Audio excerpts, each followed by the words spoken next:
Coming up now is another sparkling Two Mics podcast.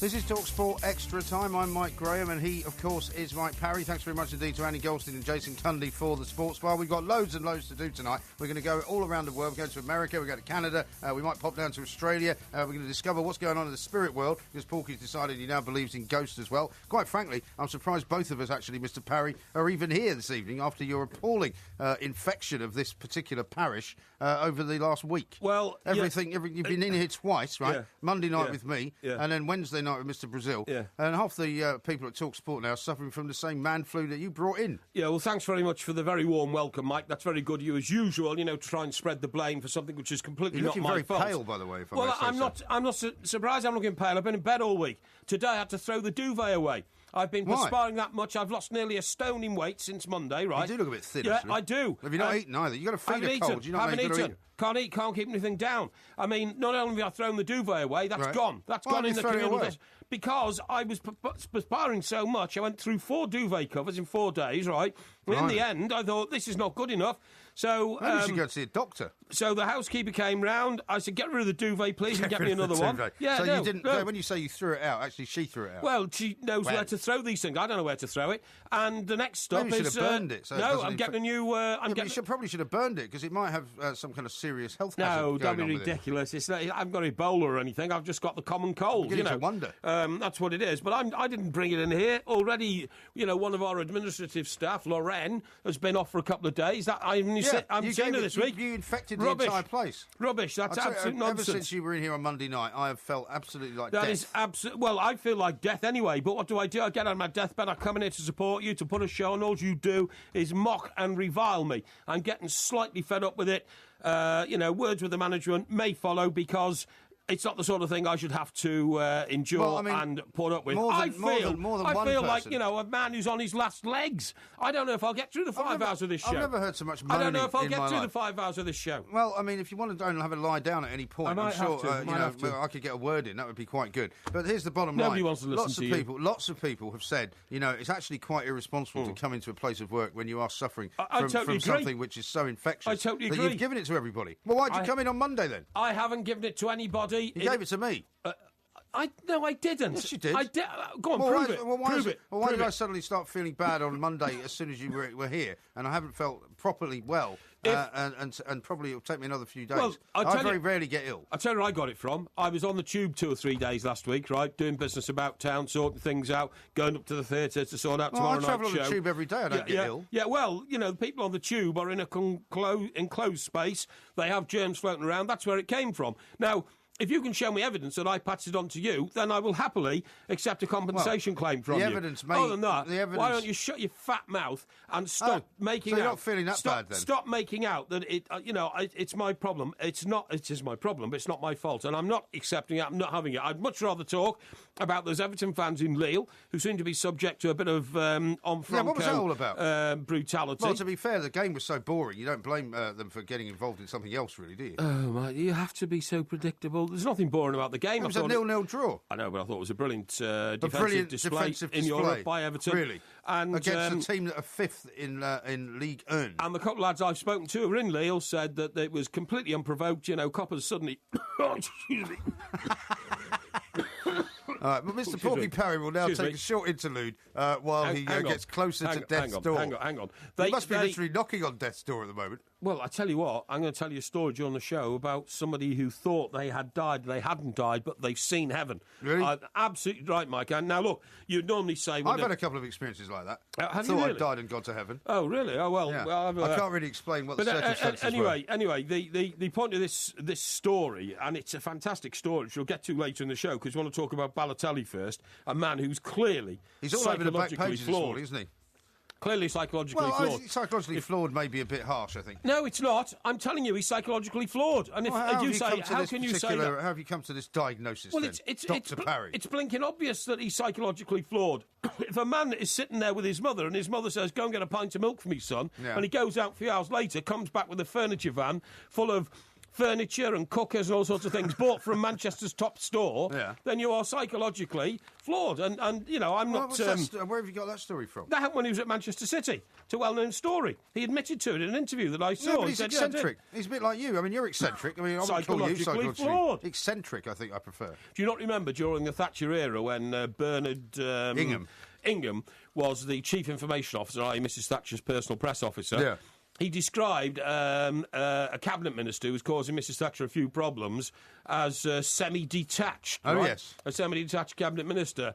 And later went on to say psychologically flawed. No, you know? Psychologically flawed, I think I'm right in saying, was a phrase that was used about Gordon Brown. And it became that's right. It became the nub of a massive argument between the Blair and Brown camps because allegedly it was Alistair Campbell who had called him psychologically flawed, and he's always denied saying it. Yeah. But clearly that was something that went around at that time as well. That's right. Also, the most recent story about Balotelli is not the shirt swapping last night. It's not the fact that he looked completely disinterested in excuse me. Was this what's going to happen? You're never going to make it through 5 hours. Of course I will. I've got some Lemsip out there if you want it. I've brought Lemsip in. I've had 2 already. Have you? But the trouble is, you can't take too many. Well, I was about today. You can't. It says on the box, don't take more than 4 in 24 hours. Yeah. I've taken 7 so far. No, I have. But you might just, your heart might just explode. It won't be my while heart. you sit here. My heart, apparently, it might wreck your kidneys. It can do. Because you're putting so much codeine through your kidneys. And paracetamol as well. That that's why they do say you shouldn't take any paracetamol while you're having Lemsip. Maybe what we should ask for people to do, actually... No, there's paracetamol in Lemsip. Yes, I know that. Yes. But what they say is you shouldn't take any additional. What we should do, right? Yeah. Because I'm sure that our listeners would be very kind, because most of them are quite kindly towards you. Most of them are lovely people, unlike you. Most of them have a heart of gold. I bet you they could come up with some decent remedies for you to be able to make it through the 5 hours. I'd like to hear about that. So could you please tweet them to us at the two Please mics, do. at Mike Parry 8, at IROMG. You can text them to 81089. You can email them as well through the website talksport.com. Listen, just before we break, the experiences of going to heaven and all this kind of stuff, the afterlife and all that, which in fantastic revelation. I mean, after reading this book, I almost can't wait to die now. It sounds much better on the other side to me. And you are a miserable old git, aren't you? But it's written. This is the most astonishing aspect of what I'm going to tell our listeners tonight. It's written by a neurosurgeon, right? A doctor called Dr. Eben Alexander, who knows. Because he's a brain surgeon, literally, it was not the configurations of a brain in a coma. This was something else. He went to the afterlife and he was came in back. A coma, was he? He was in a coma. Really? And he knows it was not his brain. His brain was completely inactive. He knows that because he's looked at his diagnosis papers since he woke up and came back to life. Oh, yeah. Have you heard the news about Schumacher? That within 2 or 3 years he might be leading a perfectly normal life again. His fantastic news. His... excuse me. It's quite good, actually, because whenever you do that, we can stop and you can take a breath. Because I'm very, very worried about you. Please do send in your tweet remedies for Mr. Parry's problem, because I'm very worried about you. He's not going to make it through the 5 hours. I'll make it. I got off the sick bed. Look at the time. Look at the time. Let me just say, it's like Lazarus. Lazarus came back from the dead. I haven't been dead yet, but my God, I've been close. So it's nothing like Lazarus then. This is Talk Sport.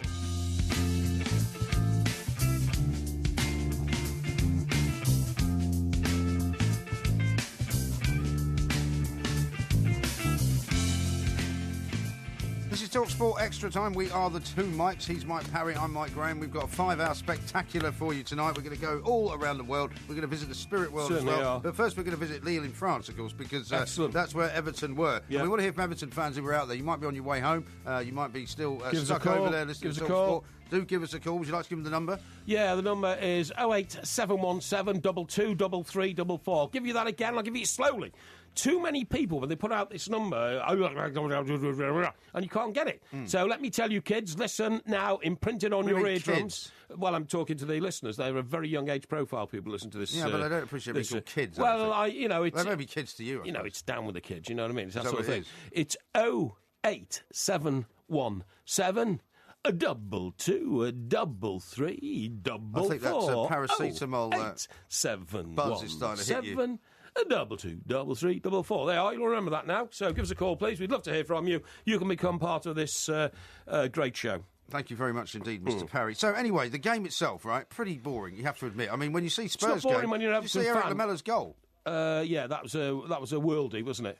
I hate that phrase. Well, Word. it's a footballer I don't use phrase, it. isn't it? I Out don't of this use world. it. Out of this world. I use it, worldie, because I'm one of them. I don't think it's not proper English for a start. A No, worldie. It's It is not proper English. To be honest, it's a sort of goal that the fans love and all that, but managers hate because they say you could just as easily put means nothing over the roof of the stand. But also, Useless, it means nothing useless. because it doesn't actually Useless. add to. I mean, Spurs were already going to win by quite a large margin. Exactly. And so the problem for Lamella is that he doesn't score a goal in a match actually where the goal counts. I know. You're absolutely right. 5-1 and all that, and it all got really ridiculous. But at least they did score 5 goals. I mean, what happened to Everton's strike force? Remember, I told you some weeks ago they don't have enough firepower. Oh, did you? And how many goals did they score last night? What a genius you are! We scored 3 against Villa on Saturday. And how many goals did they score last night? We didn't score any away at Lille, None. but we are top of the group in which we're in, and we're unbeaten. Congratulations! What are the other teams in that group? I mean, the German lot, right? They're good. They Who won are last they? night.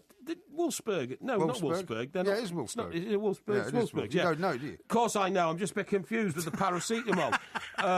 Now, they won last night, but of course Everton beat them at home. Yeah. We've drawn away in Russia. We've drawn away in Lille. So that means we got the French and the Russians. Yeah. I was going to call them Ruskos. I suppose that's Krasnodar. offensive, isn't it?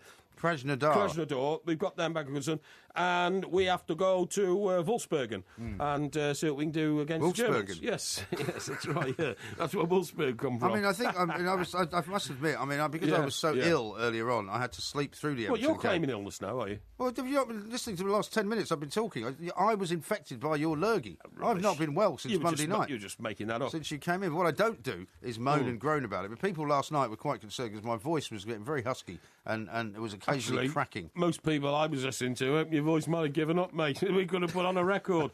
A record? Yeah. Now, listen, by the way... Anyway, here's another question for you. Go on. How's your campaign for Tommy the Chimp coming along? What have you done Very well. since last Thursday night when we spoke to the bloke who's wasting everybody's money in America trying to get a lawsuit going? I have been keeping in touch worldwide on social media with sympathisers to Tommy the Chimp. Really? I'm watching... So what have you done? Nothing, then? I've done a lot, and I've been watching the progress minute by minute, hour by hour, day by day. Seriously, right? Okay.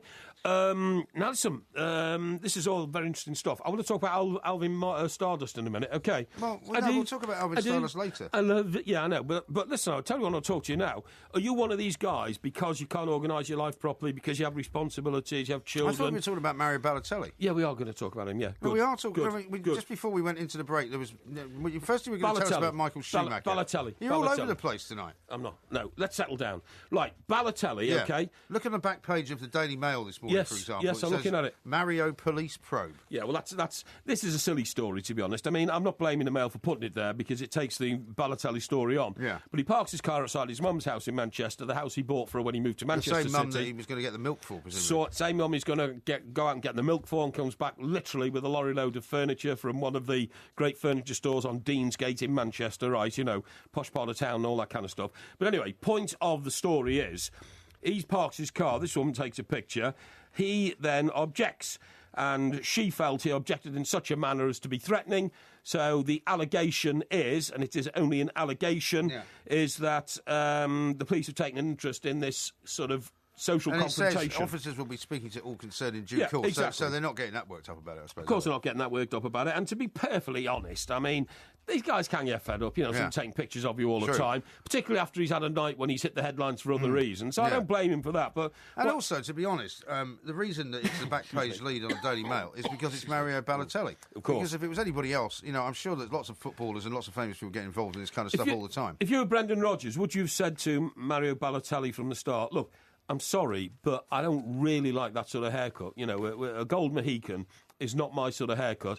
I would prefer you, please, to, what was that noise then? Eh? I heard somebody talking to me. Yeah, that was the producer in your ear. Oh, I see. Telling you that it's a mohawk. Oh, it's a mohawk. I thought it was a top. What did I call it? It's not a Mohican. Oh, Mohican. It is a Mohican. No, Mohican was a tribe of Indians. I know that, and you then Or Native Americans. and okay. So if the producer's trying to be extra clever, he's not being clever. He's I just saw being- the he's last just of the being exact. Mohicans, right? Yeah, and the last and of that the wasn't a Mohicans. show about haircuts, was it? It was. Was 'cause it? The last Was it a film about haircuts? No, but if they were Mohicans, and they must have been Mohicans because it was called The Last of the Mohicans, right?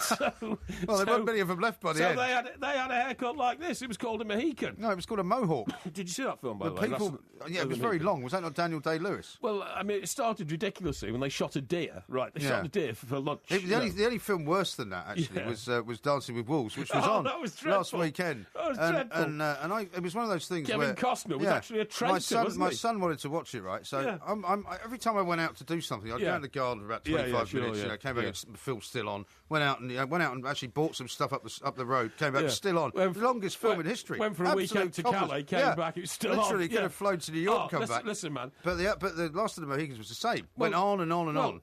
The Dancing with Wolves thing amused me because actually Kevin Costner was playing the role of a man who turned traitor. Yeah. He was an employee of the American army. Right. The He got cavalry. exiled out there, didn't he, for Well, desertion or something? no, he was told to look after an outpost on the border, on the front line with the in the Indian Wars. Yeah. Instead of doing that, he goes native and suddenly becomes an Indian. And then Costner's view of life is that everybody should have had sympathy with him. He was a traitor. Yeah. It's like a British soldier turning out for the. Hang on. Oh, What are you doing now? they got me wires all all crossed.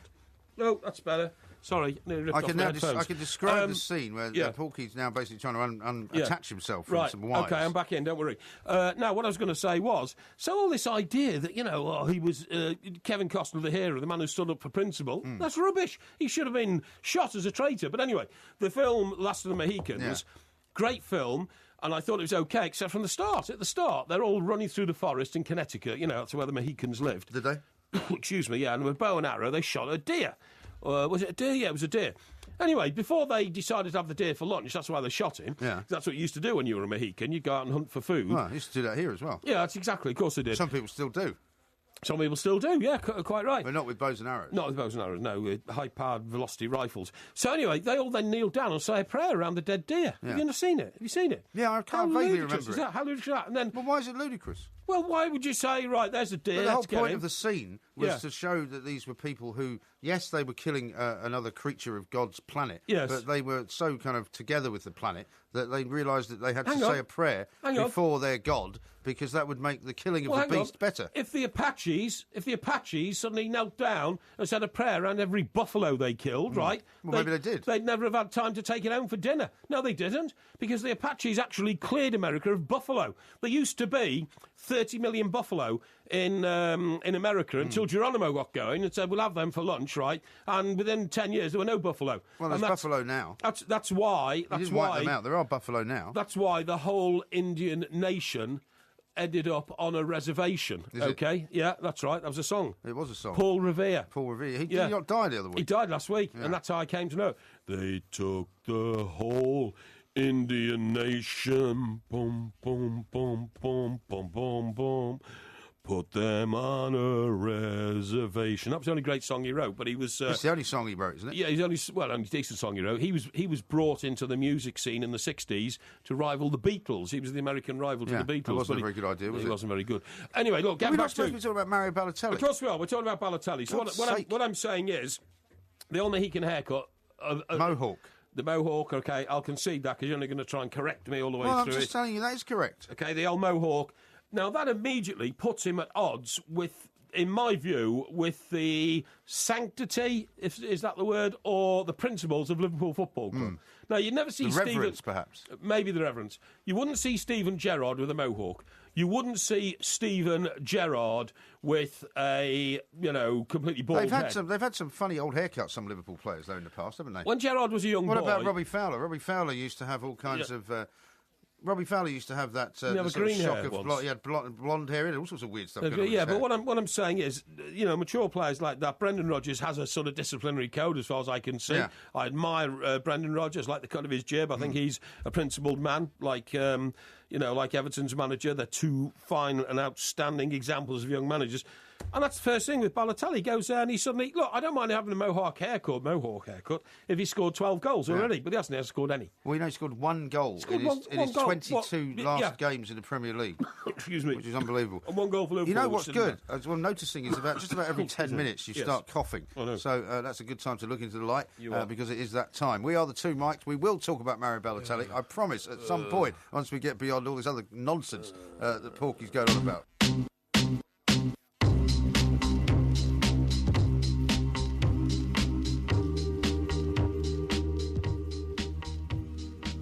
This is TalkSport Extra Time. I'm Mike Graham and he is Mike Parry, together with the two mics. There will be a podcast coming out a little bit later on today, of course, hopefully sooner rather than later. We have no control over exactly when it's released. Oh, the boys are great, though. The old tech boys are marvellous. By the time I get home sometimes, it's there, up and running. You're right, you don't even know when it's there. You have to wait till I tell you it's there. No, I know.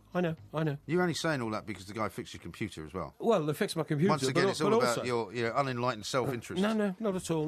The boys are good to me. I always got a link saying it's here if you want to listen to it, and sometimes I listen to it before it goes out so I can correct some of the things that you got wrong, and then we're away. So it's not a problem. Oh, you must tell me how you do that. Now, Del Strain is going on in a second. He's a comedian, and he wants to correct you about something you've just said. Oh, yeah. But let me just read you some of these. Here we are.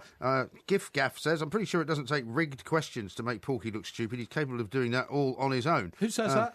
Gif Gaff. Gift Gaff. Well, okay, Gift Gaff. Thank you very much indeed for that highly, searingly, accurate observation. Frankly, load of cobblers. All right, Topher says, Porky ODing on Lemsip. Tell him resting his voice will help him feel better, perhaps for 5 hours. And Kevin says, is Mike Parry actually aware there is no proof that over-the-counter medicines actually work? Apparently Watchdog highlighted it last night. I totally agree with you. I mean, let me tell you that, I'm not saying that there's no medicinal advantage to these Lemsips. I'm going to have some Lemsip in a minute. I can feel my voice going already. Excuse me. Is Lemsip a brand name or is it a form of treatment? Yeah, it's a brand name. Right, so it's like Hoover.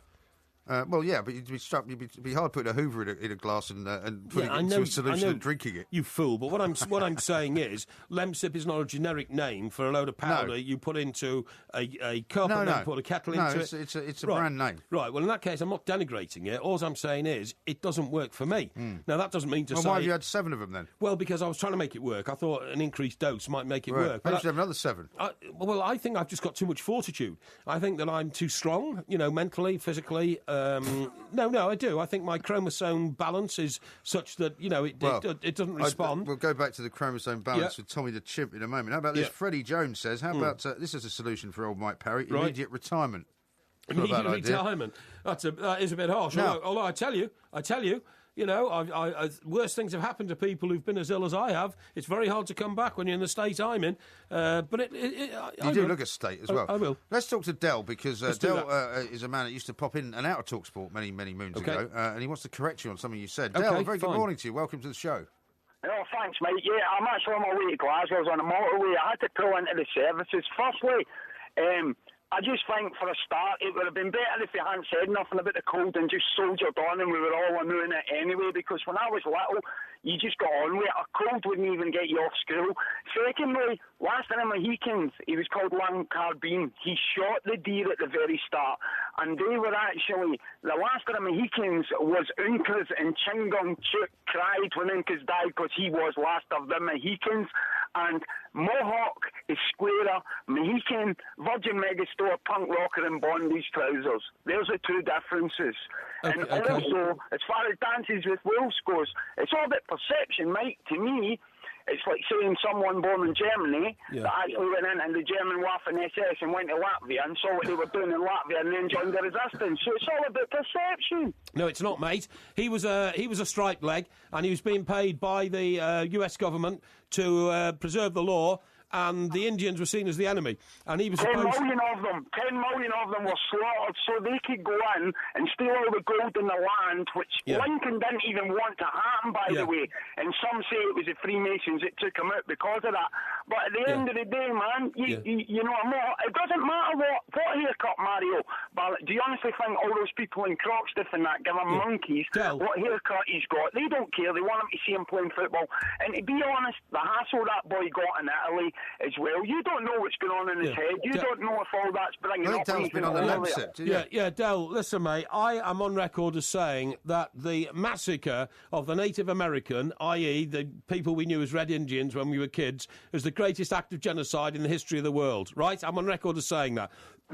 Excuse me, because that's true. However, if you sign up to the US Cavalry and your job is to take a rifle, drive to Dakota and shoot a few Indians, and instead of doing that, you actually decide to put on a pair of buckskins and put feathers in your hair and go running around calling yourself Dancing with Wolves, then you're a traitor. And so I'm afraid he should have been shot. Again, perfection. One man's traitors, another man's freedom fighter. Well, it's true. It's true. I think he's been at the. I think he's been at the Lemsip. Dell has. But Dell, listen, thanks very much for ringing in. Thank you very much, Dell. Appreciate it. Now, here's another one from somebody on the subject of Native Americans. Porky is wrong. The Native Americans used every single part of a buffalo when hunting it.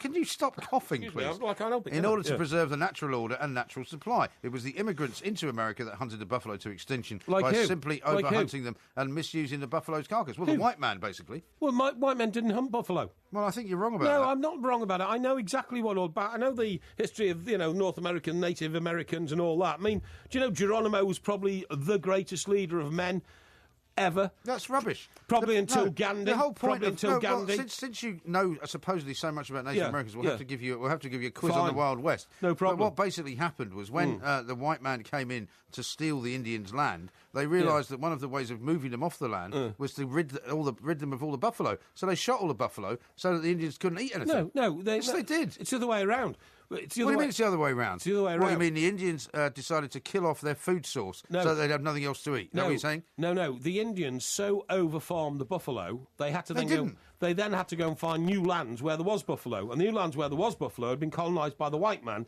and that's how the Indian Wars started. Who had killed all the buffalo? They hadn't killed all the buffalo at all. They tried to farm them, but then the Indians came along and started nicking them all. Stealing them, rustling it was called. And that's how it all happened. Geronimo never, ever, ever gave in to the white man, refused to go on reservations, refused to capitulate, refused to corral his people into submission. He was one of the greatest leaders the world's ever had. I would say the greatest leader probably since Alexander the Great. Who was?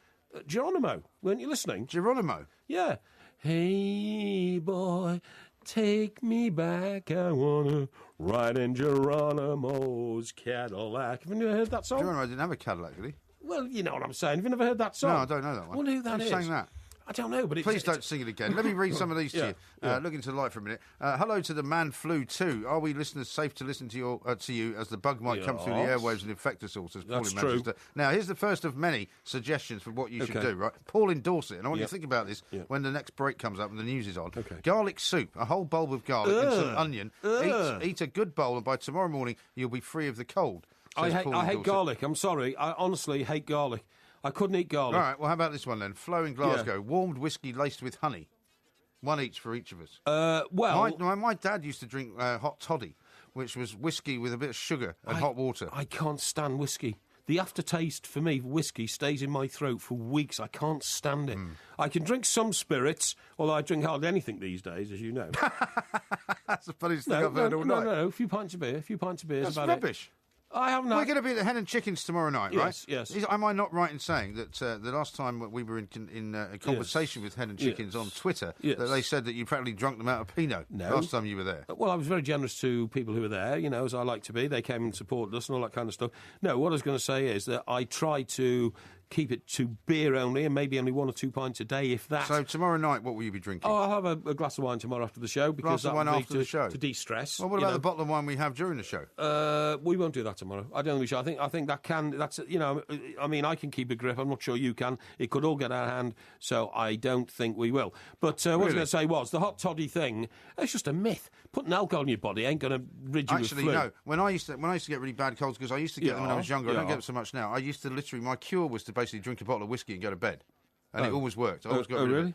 Now, here's one So from a Stevie. massive hangover, yeah? Well, yeah, but it was better than having a cold. Stevie in Motherwell me. says, Mike, the best way to get rid of colds and flus, put menthol crystals into a basin with hot water several times. Steam your head with a towel. Do it a few times a day before bed, and a paracetamol should work. Or mix garlic in your food. It keeps colds and flu away.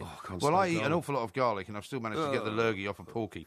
Here's one from Ronnie in Lancashire. Yes. Decent flu remedies, rest and sleep, and lots of fluids. Yes. I personally like Holston pills. It works for me. Right, those menthol crystals, I mean, Where'd you find menthol crystals, anyway? I don't know, but it made me think about crystal meth. I think that's what he was saying, you know. Well, I don't think that. I mean, I crystal. think if you started smoking crystal meth, you wouldn't care if you had flu. No, you wouldn't. I think that'd be the point. It's a mind-bending All your teeth would substance, fall out, and you look about 30 years older than you actually are. Your hair would drop out and everything. You know, you'd be in real trouble. I suppose the menthol crystals, I mean, you know those fresh air fags? Have you seen Breaking Bad yet, by the way? Breaking Bad. Is that a film? No, it's that TV show that's all about crystal meth. It's all about the guy that makes crystal meth. Oh, okay. Is it good? It's brilliant. Oh, is it? Right. Yeah. I have been watching Scott and Bailey, which is brilliant. Well, you know what we're going to do later on? Yeah. Is that we've got a new feature on the show this morning, and it's going to be Porky Vision. Yeah. It's you looking at all the TV stuff that's been Fantastic. going on over the past I week, can because tell you. there's been all sorts of... There's been London's Burning, you know, the Great Fire. What a laugh. Doctor Who. It wasn't supposed to be a comedy, Yeah, but no, it turned I know. out to be a comedy. There's loads and loads of TV Doctor dramas Who. out there. I saw one Downton. called The Code. Have you seen that? No. It's on BBC Four, There was Australian a show. great programme last night on... Well, save it for Porky Guy Vision. Fawkes. Well, I didn't see it, actually. It was Guy Fawkes and the firework... not the firework, the gunpowder plot. Gunpowder plot. Yeah, I missed it. Not But, the you know, firework plot. wanted to see it. Well, you but can watch it on iPlayer. Did you never watch anything on iPlayer? I could do. I might do that. I right. Yeah, I know how to Okay. work that. I know how to work iPlayer. Good, well done, congratulations. Yeah. We are the two Mikes, and of course, coming up next, we're going to talk about Mario Balotelli. Yes, we are.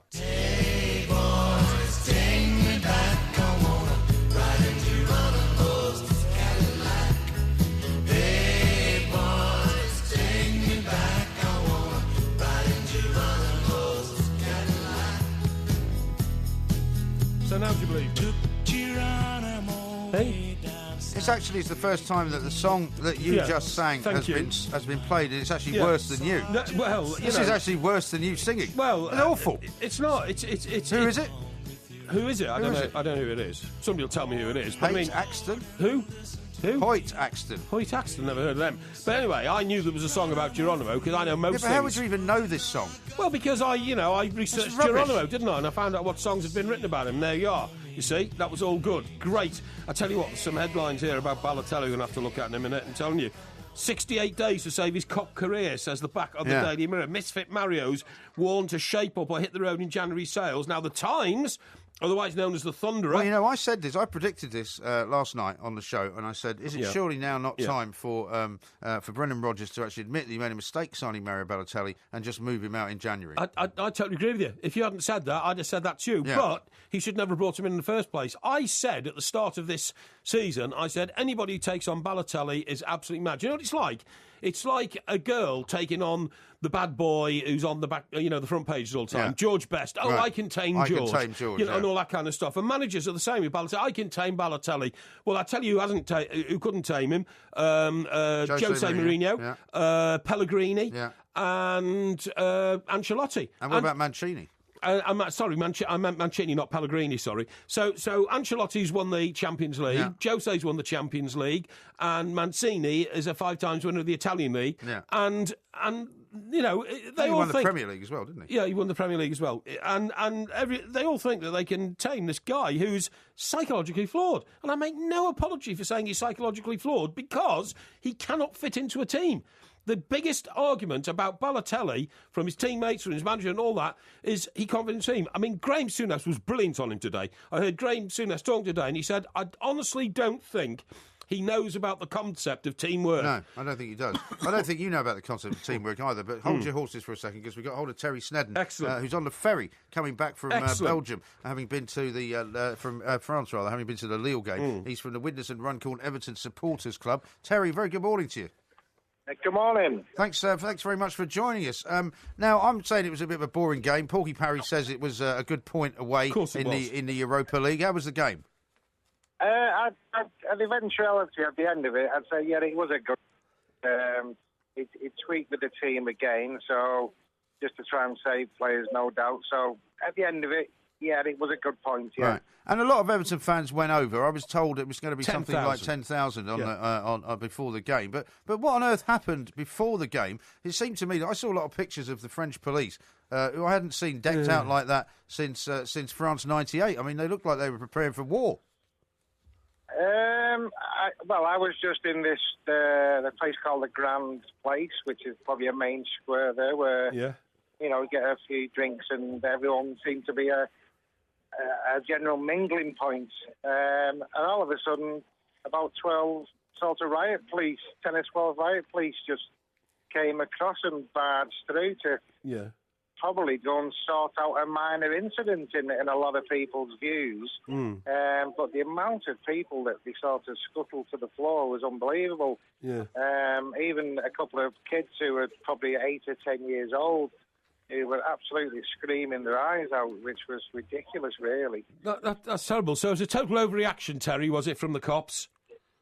It seemed. I mean, as I say, I don't really know what started anything, but to come through like it did, and what for me was innocent people just literally got barged to the floor. It was like it's terrible. Can I tell? Sorry, go on. I'll tell you what's going on there, Terry. What's going on there is it's the French economy. The French economy has turned so badly that people in France now, they're going to have a hard time. Now, the French have a very funny attitude towards the British, OK? And if they see the British economy actually doing better than the French economy, they will always have a go at the British. The French police obviously saw the opportunity to get stuck in physically to some British people because they're all reading in the papers there, what we're reading here, that the British economy is going through rather a sunny period of disposition. It's growing, there's growth here. And in France, under Mr. Hollander, they are sinking fast. What are you talking about? No, they're sinking fast. Those cops know that. That is not why that happened. That's why those cops get stuck into Everton fans. No, you're obviously biased about this. Let me ask a proper question. Terry, you said there was some incident they were sorting out. What was the incident exactly? Yes, good question. I've never seen any incident whatsoever. As I say, I'm not privy to that at all. It's just... Sorry, sorry, Terry, about his stupid question. Well, I don't know why he's asking you about an incident you never saw, but I mean, that's the sort of thing he does. Tell me this, Terry, tell me this. What was the general mood of the Everton fans in the stadium when they got in there? Optimism, a sense of belonging, a sense of togetherness? Yeah, there was no sort of reaction, if you like, from what had happened in the town square. It was just right. We've come here for a different agenda. We wanted 3 points to continue. Yes. And there was nothing else, sort of, in my opinion, brought up about it. Yeah. Really good. Fantastic, so was everything okay after the game then, Terry, or did you feel that the Everton fans were kind of treated badly all through? No, everything was really good in my opinion. It was hunky-dory, not a problem. It's as I say, I think the Everton fans were up for making a fantastic occasion again in Europe, but as we get sometimes again, the players let us down and give us nothing to sing about. Well, you say... that's what I had to say, but Paul was ranting on about having a great game. You say let us down, but I mean, we've had a bit of a stuttering start to the season, but we have had to deal with, Arsenal, Chelsea, Liverpool, Manchester United. We're now on the righteous path because we beat Villa 3-0, doing well in Europe. Got Burnley on Sunday, haven't you? Got Burnley on Sunday, haven't we? Lunchtime kick-off. I'm not going to that, no. Right. And what I'm thinking is, Terry, do we believe that Roberto has now got the balance right, particularly with the return of Ross Barkley, who's rapidly becoming the conductor. For God's sake. Excuse me, the conductor of the orchestra. Well, without a doubt, it's, in our opinion, it's even a new Ross Barkley. Without a doubt, it's a total change again. So, and that's sort of well known with the fans as well. So, as I say, it was a bit disappointment on the sort of performance, but at the end of it, when you see that, that's another point moving on, and where we still are in that table, we're still top of that league. So, sometimes you can't grumble, and there's a bigger picture here of playing league games and the European competition. So, we're not all privy to being in the thoughts of a manager, are we really? So, no, you're not. I'll tell you, you're a very dedicated follower of Everton, though, Terry, because Indeed. You're on it's now 10 to 2 in the morning. You're on a ferry. How far are you? Are you coming into Dover? I believe, obviously, there's not much daylight out here, so but I believe there's not much here either. Into Dover, so. Yeah. You're coming into Dover, then what are you doing? Getting a train to Liverpool? Yeah, we continue on a coach back up to Merseyside. Okay, Yeah. so what time will you get home then? It took us about 6 hours to get down here with a couple of stops, so it's just another day, really. It's Good man. done it before, and we'll continue to do it. Good so, man. I mean, you'll get home in time for a full English, won't you? Probably. Terry, which French port have you come from? Calais. And tell me, did you see any of the scenes that were being presented with in the newspapers, on television, of unrest amongst people who want to try and make it over to England? There's nothing at all whatsoever. It was just that one incident in the town that sort of got over dealt with, in my opinion, and no matter what it was, as I say, I'm not privy to that information of what started it, but it was like there's so many innocent people that just got scuffled out the way. It was just not the correct way to do it. Terrible. But you didn't see there weren't any people trying to get on the Everton coach, the Everton supporters' coach, to get themselves over to England. They don't want to go to Liverpool. No. Why not? Why not want to go there? It just seemed as though it was all forgot about.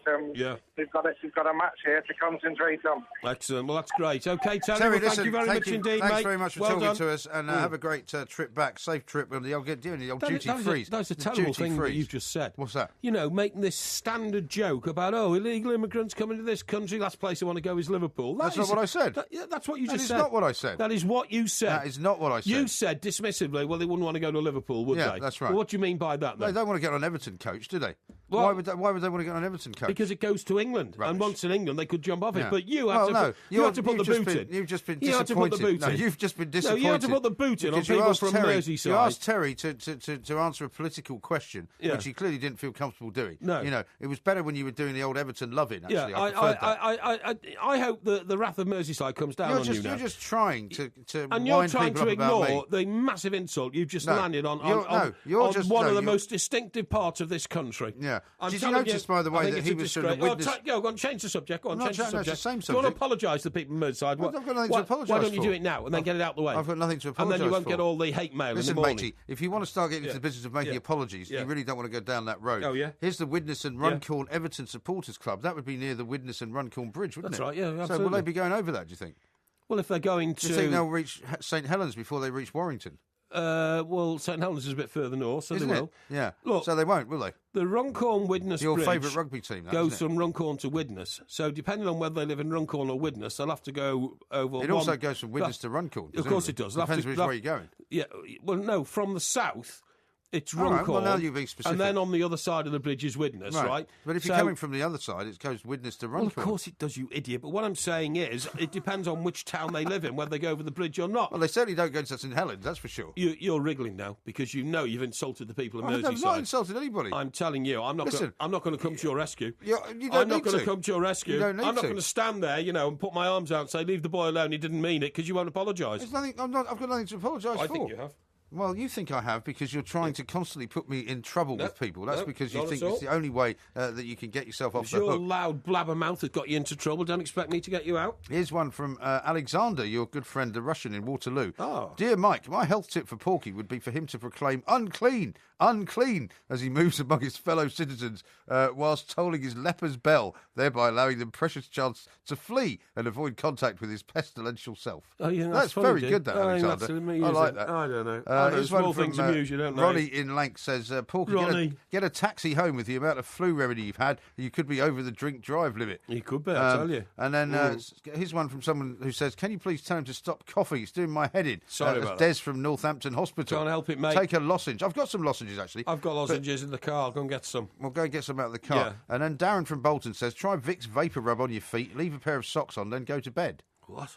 You put Vicks Vapor Rub on your feet. What's that got to do with it? Putting vapor rub on your feet. That's not going to help your lungs, is it? That's what. You see, I'm very vulnerable.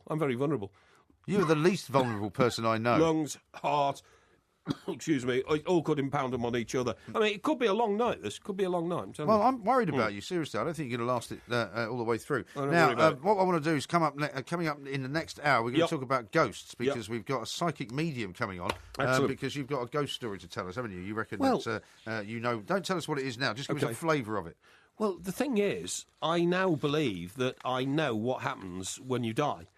if you've led a reasonably, decent life, which I have. I've always I've always practiced. You have spent the best part of the last year telling us how you walked out on a woman in a pub because you thought she was too fat, how you crashed a car when you were a young journalist and pretended it was somebody else. You put it back in the garage. Okay, mistakes from the past. You told us about how you used to get an early copy of the paper before it was printed so that you could get access to all the good adverts that you could get your hands on before anybody else did. True. I mean, you're telling me you lived a good life. You are a cheat, an embezzler, an dishonest person of the highest order, and that's how you've lived your life. I'm not going to respond to that because it's ludicrous. Point of the story that's it then. Point of the story is no argument. Due to the fact that I came across a brain surgeon who's written a book about going to heaven. Came across a brain surgeon. Yeah, was he operating on you? Who's been to heaven and come back? I now know what the future holds. I do. I have no fear. I have no fear of the darkness. Whose brain did he put in? This is TalkSport Extra Time. Into the dark gently. This is TalkSport Extra Time. Got lots and lots of great messages coming in, Mike. Here's one from Alistair. Yep. Mike Parry is brilliant. So much so that if I was a woman, I would be proposing marriage. Really? Is that right? Extraordinary. John in London says, Porky, the white man wiped out the buffalo. Listen to Ted Nugent's The Great White Buffalo. Have some firewater with the lemsip. It helps. And here's this from Paul in Manchester, who's texted into 81089. Yeah. Mr. Porky, you've never heard of Hoyt Axton? You Wally. He's one of the top country and western singers of all time. Who? With Hoyt Axton. Hoyt Axton? He's the guy that sang that Geronimo song we just heard. Oh, is that right? Oh, good for him. I heard another version of it sung by like a guy with a sort of acoustic guitar. Oh, really? Yeah. Unplugged version of Hoyt Axton, maybe. Yeah. Anyway, he's one of the great country and western singers of all time with dozens of albums. He also acted in a couple of films. One of them was the first Gremlins movie. He played the father who bought the Sasquatch creature from the shop. Oh, really? And I thought you was an expert, says Paul in Manchester. No, on that. I tell you what, Have you seen Gremlins? Yes, I have. Rather frightening. I thought it was rather a frightening film. I wouldn't have taken children to see it. No. I thought it was very frightening. I don't like country and western music. I think it's absolute garbage. Really? You know, these people who go line dancing and, they sort of swivel their hips and they wear cowboy hats and all that. Well, they're all psychologically flawed, aren't they? It's quite good fun, actually, It's to do not. that. Well, have you done it? Yeah, when I was in Texas, I did a bit of that. No, you're having me on. Yeah, no, I was going out with a girl at the time who said, do you want to come and try some line do a dancing? bit of line dancing. Yeah. You see it in Dallas all the time. Yeah. And although I'm a real Dallas fan, in fact, an expert on Dallas, as you know, because you've tested me on it. We have tested. I think you got 3 out of 10 on that as well. No, I didn't know. The only time I have to sort of turn over is when they all go to South Fork and they have the annual barbecue or something. They're all line dancing. I can't stand all those string ties and all that kind of stuff. You know what I mean? And those funny jackets they wear with the kind of the lines across the back. Yeah, that's right. Yeah, and leather patches on their elbows. Have you seen a guy with a leather patch on his elbows in this country? It's complete. Yeah, well, normally people hopeless case. Well, it's normally kind of academics, university lecturers who do. I don't know why, because suppose they have their elbows on the table all the time. But look, getting back to some of them have cardigans with leather patches on the elbows. No, they don't, do they? Yeah. Yeah. Well, that means the leather patch is worth more than the cardigan. Well, no, it doesn't. How ridiculous well, is that? It depends that? if the cardigan's made of cashmere or not. In the last hour... You wouldn't know much about academics, would you? Yes, I do. They don't have many of them at the University of the Trent. Actually, they do. What was I telling you about the University of the Trent for before we came on air tonight? Remember, I said, at the University of Trent, that's what we did. Yeah, no, it was wasn't something. Me I know. Yeah, I know it was. Must be hallucinating. Alvin Stardust was one of the biggest stars in the country when I was at the University of Trent. Did you see him there? No, I didn't see him there, but I mean, he was on every jukebox in every pub when I was in the pub instead of being in the lecture theatres, you know what I mean? Well, we'll talk about that later. Talk about that later on. Now, in the last hour, for the benefit of our listeners who weren't listening in the last hour, but welcome to the show if you've just joined us, we had a dispute about the name of Mario Balotelli's haircut. No, we didn't have a dispute. Yes, we did. I told you what it was. And you got it wrong. I said that the first thing he's got to do is get rid of the Mohican because it's so distinctive. No, it's a mohawk. Correct. Hang on, but it's also, in my view, disruptively different. You know, and you kept trying to correct me, and so did our producer behind the glass there, saying it's a mohawk. Yeah, which is correct. So how come I'm reading the biggest selling newspaper in the country, which has a headline? Ballo, that's Balotelli, £500 a week for his barnet, that's his haircut. Star's fortune on Mohican haircuts. Not Mohawk. They've got it wrong as well. Not Mohawk. Well, they've got it wrong. Mohican haircuts. They've got it wrong. So that's one up for me. No, it isn't. Not capitulating in the face of your nonsense. I'll tell you what it's like. It's like, what would you call somebody who was a big fan of Star Trek? You know, they have conventions. A Trekkie. You see, that's incorrect. Really? The proper word is a trekker. Oh, rubbish. It's not rubbish. It's rubbish, because that word's not even in the dictionary. Most but newspapers, Mohican and Mohawk most newspapers will get it wrong because they don't know. And that is why you need sub-editors in newspapers. And nowadays, because of the way newspapers are structured, they haven't got enough sub-editors who check these things anymore. That's why they've got that wrong, and they get Trekkies wrong. Right, now this is a really good story because Mario Balotelli is the focus of a lot of attention at the moment for a number of reasons. Why are we still talking about Mario Balotelli? Excuse me, because I'm reading you the story. Balmy Mario Balotelli has let footy stardom go to his head, literally. He blows £500 a week on his hair. The misfiring £16 million Liverpool striker has his Mohican clipped, patterned and dyed 5 times a week. For £100 a time? Yeah. That's ridiculous, To make sure he's not mobbed by fans, his personal groomer travels to the Italian's £2 million mansion in Formby, Merseyside to perform the trim once a day. That's mad, isn't it? That is crazy. But that's the trouble, isn't it? I'll tell you, I listened to something interesting tonight, and apropos of nothing at all, it just made me think. Right. Luther Blissett was on... that's good. If it makes you think, that's good. Luther Blissett... So you just, don't just go with the flow. You've got a bit of individual Luther thought. Blissett was on the Sports Bar, right? I know Luther very well. He's a good guy. Oh, right. I Well, like just him. missed Friend him. of mine. Good friend of mine. He didn't mention you when I said hello to him. But anyway... Well, no, of course he didn't, because, when you've got a good friend that you've known for years and all that, you don't go around saying, how's my friend Mike? He knows how I am because, Oh, you spoke to him recently? Yeah, of course I have. All right. Yeah. Well, you'll probably know this anyway. He said that when he went to AC Milan, he was quite surprised that he was obviously signed by AC Milan. Yes. But when he went to AC Milan in 1983, he was making £900 a week, right? Yeah. Now, £900 a week, quite a lot of money in those days. Yeah. Approximately, 50 grand a year, that kind of thing. I was making that kind of money in newspapers in those days, right? And the funny thing is that if you think about what people now make in newspapers, which is roughly the same, it hasn't really changed. No, it hasn't. And how much footballers' salaries have advanced. I just thought that's incredible. When you go from like 50,000 a year to 50,000 a week. Yes, it's true. On average, right? And it just shows you how football has ballooned into this massive, money-making concern. Duncan Ferguson was interviewed on television before the Everton game tonight, okay? I listened to our commentary, by the way, which is excellent, but I saw a bit of the build-up on TV. And... he very rarely gives an interview, Duncan, but, it was interesting to hear what he say. Now, the reason I mentioned he's an interesting guy, Duncan Ferguson. Oh, he's a very interesting guy.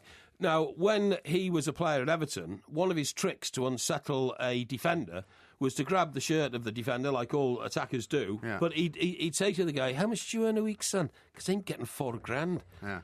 Now, that was when Duncan was playing, and that was in the 90s. Yeah. That was early 90s, late 80s, early 90s. Sure. Now, you're absolutely right in what you said. They get more like £4,000 an hour now, not £4,000 a week. You know what I mean? Right. But he used to do that to wind up defenders. Well, it was like, if you go back to the 80s when the Big Bang happened and everybody got their jobs in the city and all that kind of thing, journalism. I'm not particularly banging on about journalism; it just happens to be the job I know about. Yeah. There was a sort of the people in the city. If you were, you know a bit about it. If you were a Fleet Street journalist, you were on a par with certain lawyers, with certain people working in the city, and maybe with a few footballers. Now, all of those 3 careers have ballooned way ahead of journalism, and journalists now are getting hired for less and less money. And I think newspaper journalists are. Yeah, that's what I'm talking about. Newspaper journalists are. Well, all journalists. I mean, broadcast journalists don't get paid much either. Well, it depends how much you do, really, and where you're doing it and all that kind of stuff. No, I'm not talking about what you and I do. I'm talking about what, like newsreaders, people like that. Right, yeah, well, whatever, anyway. Reporters. We all have lives to lead. But, what you're saying is that... And you haven't made this obvious point, is that if you're working in newspapers these days, you're working in a dying profession anyway. Well, it's not about that, really. It is a dying... Of course it is. No, the point I'm making is that 2 jobs that were literally paid the same in 1993, or 1983 rather, are now so far apart that you couldn't. You can't even tell what the gap is. But that's like comparing a bloke who had a hansom cab in 1912, okay? Yeah. With his mate who suddenly decided to ditch the cab, shoot the horse and sell it for horse meat and buy himself a motor vehicle, right? No, it's and not. then, yes, of course it is. And then 3 years later, the guy driving the motor vehicle is earning 10 times what his mate... No, because nothing's changed. It has changed. They're doing the same job. No. A footballer now is not doing a different job to the footballer in 1983. What, you're telling me that Mario Balotelli is doing a different job from Luther Blissett? He's not doing a different job. You're comparing journalists to footballers. And what I'm saying is I'm comparing a hansom cab driver to a driver who sees the future, gets rid of his hansom cab, buys a motor vehicle. At times. Are you trying these things? No, you don't understand what you've said. because I know exactly what I've said, you spent the last hour insulting the people of Merseyside, which you've refused to. Still banging on about that? Yeah, I am. I'm banging literally. I think on they'd be about more insulted by the fact that you quoted the Sun as a source of correction. I didn't. I said a national newspaper. I never mentioned the name of the paper. It was in you the Sun. did. Well, OK, it was, but I didn't rub it in Well, their they face won't like by that, saying will they? that. Well, I don't know whether they'll like it or not. Of course they won't like it. It's not a very popular paper in that part of the world. However, They've got a good story about Fergie. He is their though. player, and they have reported about him in the Sun, as you quite rightly say, about the fact that he spends £100 a day on getting his hair changed colour. It's ludicrous. Hasn't he got better things to think about? Well, he obviously hasn't. There's a better story, actually, which I'd rather talk about, which is Sir Alex Ferguson. They're talking about making a movie about his life. Fergie, a film star. I wonder who would play Fergie. Isn't the most obvious person to play him Robert Duvall? Yes, that would be a good choice. Robert Duvall. Or I wonder whether they've done what they would normally do in the paper, which is to run a list of people that might play him. Or the other guy who played in The West Wing. You know, somebody's father, wasn't it? The West Wing. Who was the West Wing president? Robert Downey. Robert Downey Jr. No. The guy who was in Wall Street. He was the father. Michael Douglas. No, he was the father of Charlie Sheen. Charlie Sheen. No. Who's Charlie Martin Sheen's dad? Sheen? Martin Sheen. Martin Sheen, that's the guy I'm thinking about. What about that, eh? Yeah, did he not play the football manager in one of the football movies? No, I don't think Escape so. to Victory or something. He might have done. I don't know. But who else? No, we need a Scotsman. Who play? I know. What about Sean Connery? Goldfinger, do you expect me to talk? No, Mr. Bond. I expect you to die. I could say the same about you on the show this morning. Who was the craggy-faced cop in that cop never mind. series? It's too late now. He would be Sir Alex Ferguson. The craggy-faced cop in that cop series. See if you can nail that one down. Well, he's dead, unfortunately. Is he? Well, you won't be playing him then. Yeah. Coming up next, and we'll find out what goes on in the afterlife with Bonnie Vent, the psychic detective. This is TalkSport.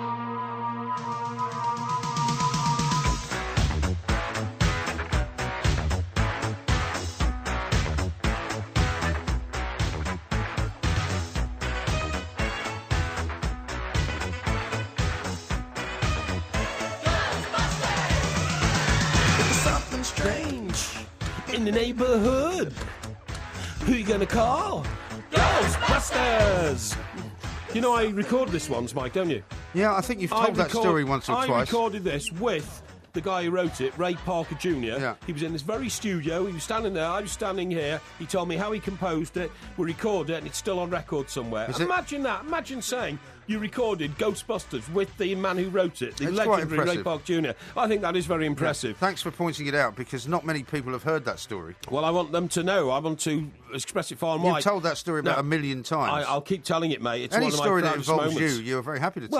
Well, I think people are interested. Now, listen to this. Yeah, go on. Pete in Barnsley says, hi, Mike. He says, every time you try and tell us a story, Porky always butts in. What? Tell him to zip it up. It's a two-man show. What? What do you mean? I'm only trying to improve on your blabberings, that's all. Are you? Hey, listen, Ghostbuster was one of the films that you and I celebrated when we were at our peak in New York in the 80s, 90s and all that kind of stuff, right? I saw them making it.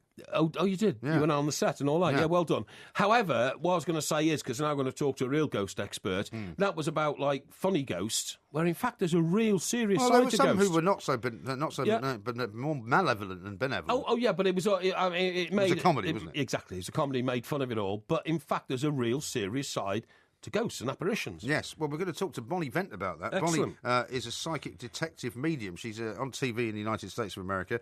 She's been listening to the show, so I imagine she's probably got her view of you well sorted out. Good. Bonnie, a very good morning to you. Welcome. Hi, how are you guys? Very well indeed. Very now, good, Bonnie. Now, Thank you. Actually, I was gonna say you remind me of Monty Python Argument Clinic, and I won't argue unless you pay. Oh, right. Well, that's very good of you. Thank you. Unfortunately, this is just the 5 minutes and not the full half hour, as they say. But Mike Parry has been telling me all day, boring the backside off me, it has to be said, with this account by some neurologist who says that he basically went to heaven and came back. I don't know whether, Mike, you want to explain the story to Bonnie. Well, Bonnie, I mean, that is part of the reason we want to talk to you, but I want to talk to you about a specific ghost situation which you can advise me on. But it's moved on a pace because an American surgeon, a brain surgeon, went into a coma after a stroke. The guy is called Dr. Eben Alexander, and he is now certain that there is a life beyond this life and you can come back, because he's looked at his medical records and knows that his brain had completely closed down during the course of his stroke, and therefore it wasn't hallucinations. He went somewhere else. And it's the greatest evidence we've had so far of somebody going to, quotes, heaven and coming back, and therefore other people can. Oh, I agree. There's also a lady, too, that was also a brain surgeon, or definitely a high-end medical professional, that had a similar situation. She had a stroke and died and came back. Yeah, and she's out doing speaking engagements, too, about her experiences while she was over on the other side, and then the mission to come back. So it also seems to be very purpose-driven as well. Oh, it is indeed. Now, Bonnie, I want to tell you about a specific incident, please. I'll make it very short, and then you can tell me about it. A great friend of mine and my broadcasting colleague, Mike, here, is an Englishman who works in New York, created a very successful business. He's called Myers of Keswick. He's a butcher in Greenwich Village in New York. But he comes from the Lake District in England, and he did a lot of walking there. And when you walk there, there's these little huts, what they call, Mike? Bothies. Bothies. In Scotland he was in, It's in Scotland. He was fell walking in Scotland in the Cairngorms. And these bothies are simply a 2-storey square hut where you go in and you light a fire because you're a walker. Anybody's welcome to come in.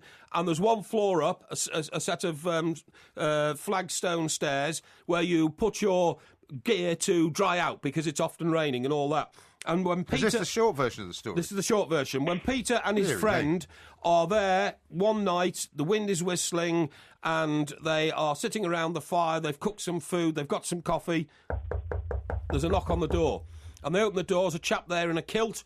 He's a big, swarthy Scotsman with a rucksack. He comes in. They say, go upstairs and lay your stuff out, get it dry, come down and have some food and some coffee with us, because anybody's eligible to enter these bothies.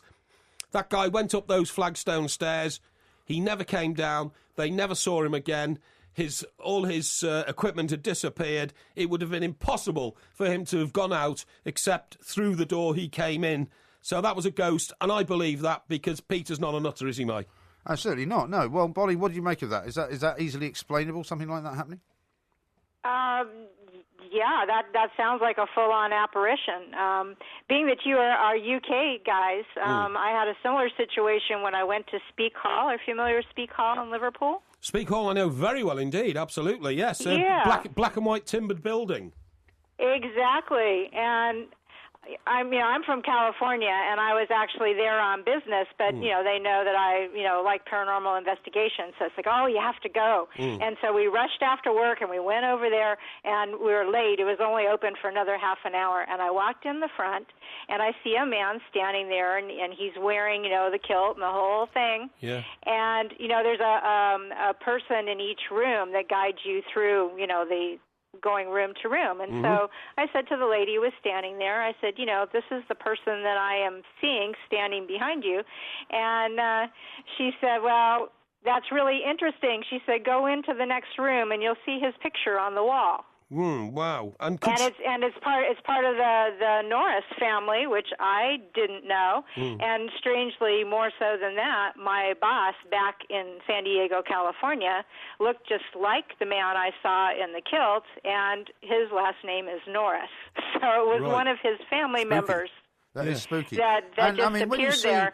When you see something like that, is it possible to discern that it is an apparition, as it were? I mean, does it look sort of slightly different from a real person? Or I mean, for ordinary people, if they come across something like that, how can they tell? Gee, sometimes not. I mean, it's very, very rare to see an apparition that looks totally solid. That's very rare, but it did happen to me, and it happens to other people, so it's not impossible, but it is quite rare. Usually you'll see like the best way I can put it is like on a hot road, how you see the waves from the road being hot. Yeah. You'll get that kind of disruption in the air around where that spirit person is coming through. Yeah. It's so interesting, this, Bonnie. Now, where are those apparitions when they're not appearing, if you see what I mean. I mean, there's a famous line... It's a great question. Yeah, exactly. There's a famous... They're obviously not appearing. Hang on. There's a famous line in the Lord of the Rings film, the battle for Middle-earth has begun. Is there a Middle-earth somewhere where all these apparitions go? I mean, for instance, they might all meet each other in Middle-earth and sit down, have a bit of nosh and all that, and then one of them gets up and says, right, I'm off to, the 20th century or something like that. I mean, is that how it works? Bonnie, it's almost impossible to explain what goes on in Mike Parry's brain. Well, hang on, that's a question. That's a question. No, it is. It's a very interesting question, and I'm a very skeptical person, and so I try and ask. If I'm in communication with a spirit person, I try and ask them these questions, and they tell you that they don't have a really good frame of reference to present to you, but I do have things that I need to do and accomplish. So best I can tell, they are in a parallel space next to ours, and they are living out life events over there as well. Yeah. Now, I have to say, too, that most of the spirit people that come to talk to me have issues. Right. So they have issues with their last life that was lived here. So they tend to focus on all of the issues that they had here. There again, spirit people tend to be very emotional. Yeah. Because you don't have to worry about putting a roof over your head or eating or any of those things. And so they tend to be very, very focused on whatever it is that is bothering them or whatever is unfinished or is it not that they want delivered. Is it not that they need to move on and somehow settle something? Is that the point about these spirits? Well, yeah, most do, and the most common experience that everyday people have is a family member will pass, and they will see them. They're walking down the street. They think they see them. Maybe they show up at the end of the bed. As you're getting ready to go to sleep, and they're just telling you that they're okay. Yeah. That's the most common.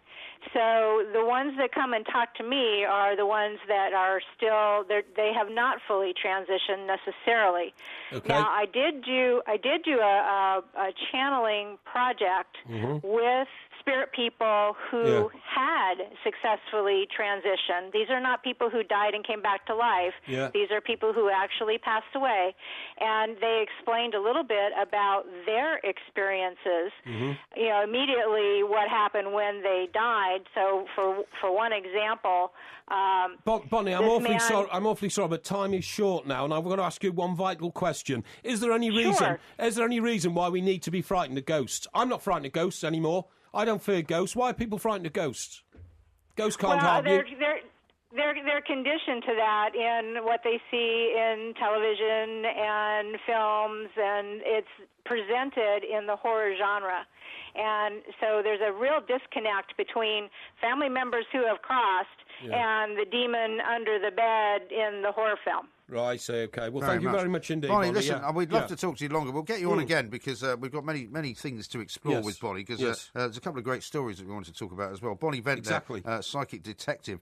You can find her at, where is it? I'm trying to find her... get it right, man, I'm trying to find her... Ladies talk to us all the way from America. I'm trying to find her website address, but I can't find it here. But she's on YouTube anyway if you want to have a look for her. But you can't just dismiss Bonnie like that. You've got it written down. Now just read it out. Come on. She's on YouTube, I said. She's on YouTube, yeah. And what's the handle? What's the handle? Well, it's her name, isn't it? You just look up her name. Bonnie right? Is that right? Do you not know how to use YouTube? Yeah, of course I know how to use YouTube. How do you find your stuff on YouTube? How do I find it on YouTube? I go on to my laptop and have a look.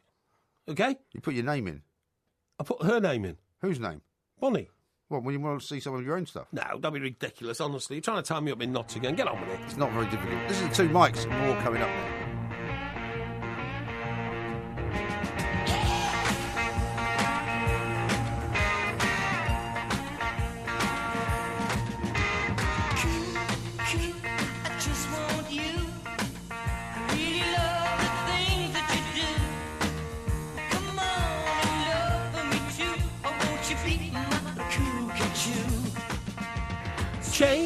Chains, I'm all in chains. I don't think this is good for your voice. Oh, I think it's brilliant. I must say, good to hear that song from 1973 that came out. 1973. Now, the thing is, Alvin Stardust, God rest his soul, has died at 72, prostate cancer. So, 72... So he was what? 73. This was 1973. Yeah. How many years ago is that? 40. Yeah. Excuse me. So that's 40 years ago. So even then, he wasn't a spring chicken when he was doing this. He was 32. No, he made his first record in 1961, apparently. Right, OK, that's what I'm saying. So he didn't hit the big time till 1973, you say? Yeah. Right, OK. Now, that was the year I was at the University of Trent, right? Were you? And, yeah, and I'll do an impression, because I'll just stand up here. And what he did is he came on Top of the Pops one night. We were all sitting there watching Queen sing 70s of Rye. Yeah. Remember that one? I do. And the 3 Degrees, A Year of Decision. Then all of a sudden, this guy walks up and he's got the microphone in his right hand, and he starts strutting around in a leather outfit, and his hand's out like this, Mike. You know, right. Just to tell our listeners what I'm doing. My left hand is out, and my left arm is out. You look as if you just had a spasm. Actually, yeah, that's right, and it's a bit like that. And the hand at the end of and the his left gloves arm, were sort of spiky, weren't they? That's right, the spiky gloves, and it was, ooh, ooh, I do love you. I really love the things that you do.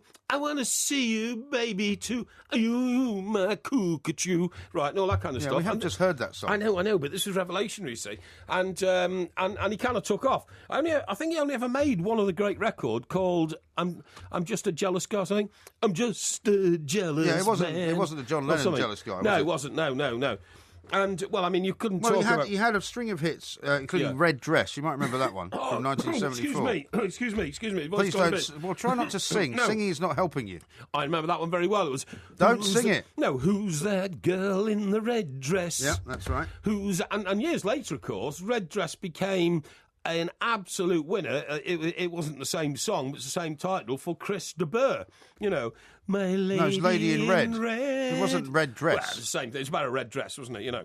That's what I'm saying. That was the purpose of the song. But well, Little Red Rooster had red in it. There's nothing like it. Yeah, but a rooster's not a dress, is it, you fool? Lady in red doesn't mean ladies painted in How do you know? red. She might have been in red underwear for all you rubbish. Rubbish. She might have been in a red swimsuit. Have you not heard the lyrics? She lyrics? might have been in a red car. Have you never heard the lyrics to Lady in Red? As she walked in the door. I hate that song. The minute that I saw you, da-da-da-da-da-da-da. And you know, Chris de Burgh... Well, you tell me what tells you in that song that she's wearing a red dress. The lyrics say the minute she walked in the room, I could see she was mine, my lady in red. Well, how do you know she was wearing a dress? Well, what do you think she was wearing? She could have been wearing a trouser suit. Oh, do you think she was painting herself red or something like that? Might She have was done. naked. Might have done. That's a nonsense. Honestly, when you lose the argument, Mike... He never says that she's wearing a dress. When you lose the argument, you become pathetic, okay?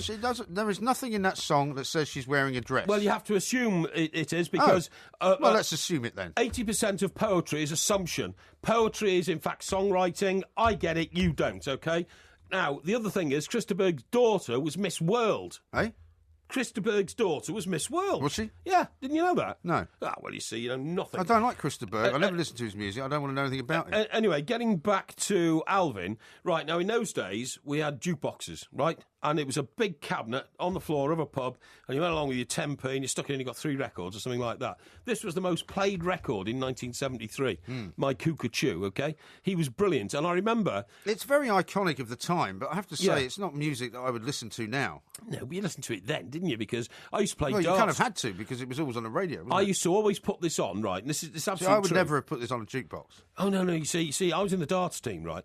And I used to like getting motivated, so I'd have a few pints first, you know what I mean? And then when I really wanted to get fired up, I'd give my mate some money and say, go over and put Alvin Stardust on. He motivates me when I'm playing darts. Yeah. And I'm telling you, you know, a double top was certain the minute I heard, I want to see my cool. Well, maybe we should play the song again. Maybe we should play the song again and get you to see if you can throw 3 darts. Well, I'm telling you. See if you can hit a double top. I'm telling you, it absolutely... Would you like to do that? Well, I'm not going to do that because it's a pointless exercise. Why is it? Well, because you said a double top was certain if you listened to Cockatoo. But my eye was in those days. I was known in the darting world as Dead-Eye Dick. And that wasn't because of the darts, though. No, it was. And I was so good at hitting a double top that, you know, guaranteed. I beat a guy. Well, you say this, who was a News of the World champion in my local pub in Nottingham. There's no evidence to suggest that you did it. I did it. But anyway, point of the story is... Now you got me coughing again, you see. It's very sad I wasn't coughing at the start of the show. Now I'm coughing. Very sad to hear that young Alvin Stardust has gone, and God rest his soul. 72 years old he was. And you know what I find interesting is that a couple of the obituaries I'm reading here. Okay. It says that Keith Richards once dubbed him the godfather of rock and and roll. Did he really? Which is amazing. And he started out. I said Yeah. he was in 1961. I think was his first group. So he was he was along with all that kind of early pre-Beatles type sort of English pop bands. He did awfully well to reinvent himself, didn't he? Because as I say, he was 32 before he got a hit. Well, he's also tragically he's died 5 days before the release of his comeback album. He was about to release an album. You're joking? No, not kidding. At 72? Yeah. That's amazing. The other guy who was around in those days, Mike, and he was even older, in fact, I think he was a pensioner, was a guy called Hurricane Smith. Oh, yeah? Now, do you remember this guy? I do remember one song by him. Don't let it die, don't let it die. Your voice is going to die if you keep singing. Till the end. Hurricane Smith was a great record producer, and then he decided, I make too many good records for too many people, do it myself. He made 2 records, Don't Let It Die, and the other one was and this was him sitting at a piano, playing the piano, you know, if I could take just half a chance, I would have romance, and so would you. Ooh, ooh, ooh. I remember that one very well. But these guys were of that age, you see. They weren't necessarily teenagers, you know. They weren't like One Direction or whatever it is. They weren't teenagers or kids like that. They were people in the mature years who produced stuff which was very, very listenable. Very sorry about Alvin Starr. I was going to say Alvin Martin then for a minute. Sorry, Alvin. I didn't think you've ever sung a song dressed in tight leather, although some say... I'm not sure where you're going with this. I was going to say, some say the tight leather's not unusual for you. Only joking, pal. But what I was saying is that Alvin Stardust, as far as I'm concerned, is one of those iconic people who has a role in my cultural development, OK? Yeah. And I think we should all think we can see that. I've got people asking if I can take a picture of you posing as Alvin Stardust, so we'll do that in a little moment during the break. Good idea. Talking about what we were talking about, which was Sir Alex Ferguson, the movie, and who should play him. Got quite a few suggestions here. How about Gregor Fisher playing Fergie? That's the guy who plays Rab C. Nesbitt. Well, hang on, we got it right in the break. The guy I was talking about was Taggart, wasn't it? Apparently he was his real-life cousin.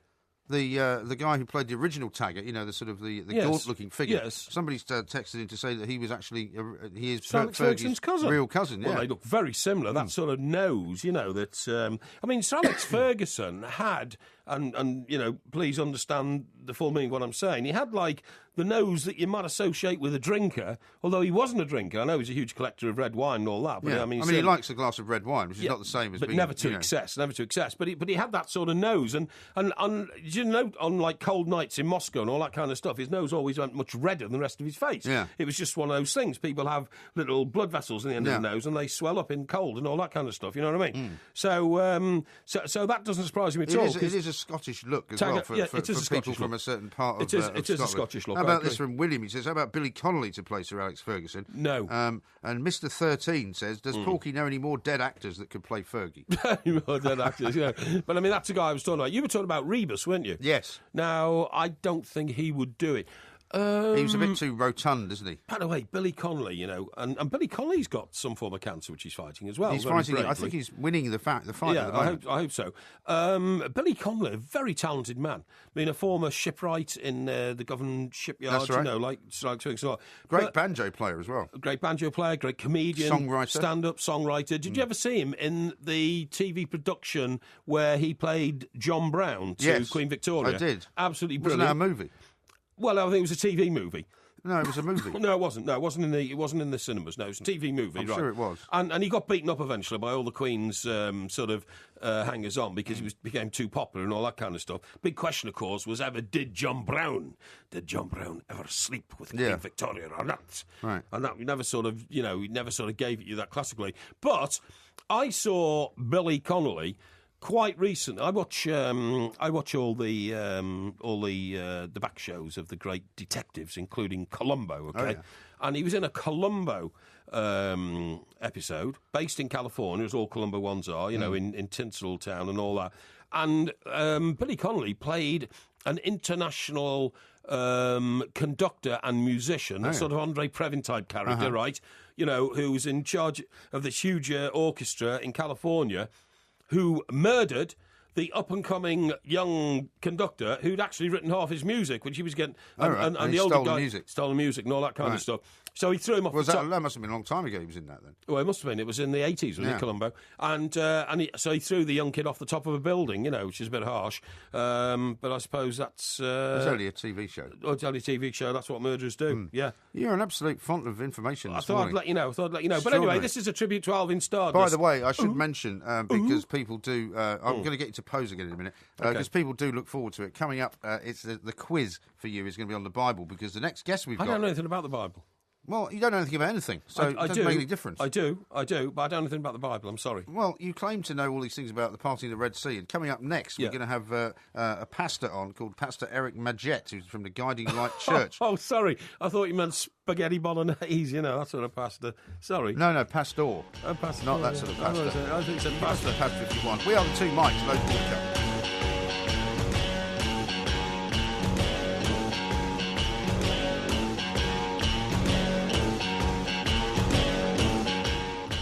This is TalkSport Extra Time. You probably don't know that piece of music, do you? I know you're very familiar with Alvin Stardust. What is it? Personal Jesus.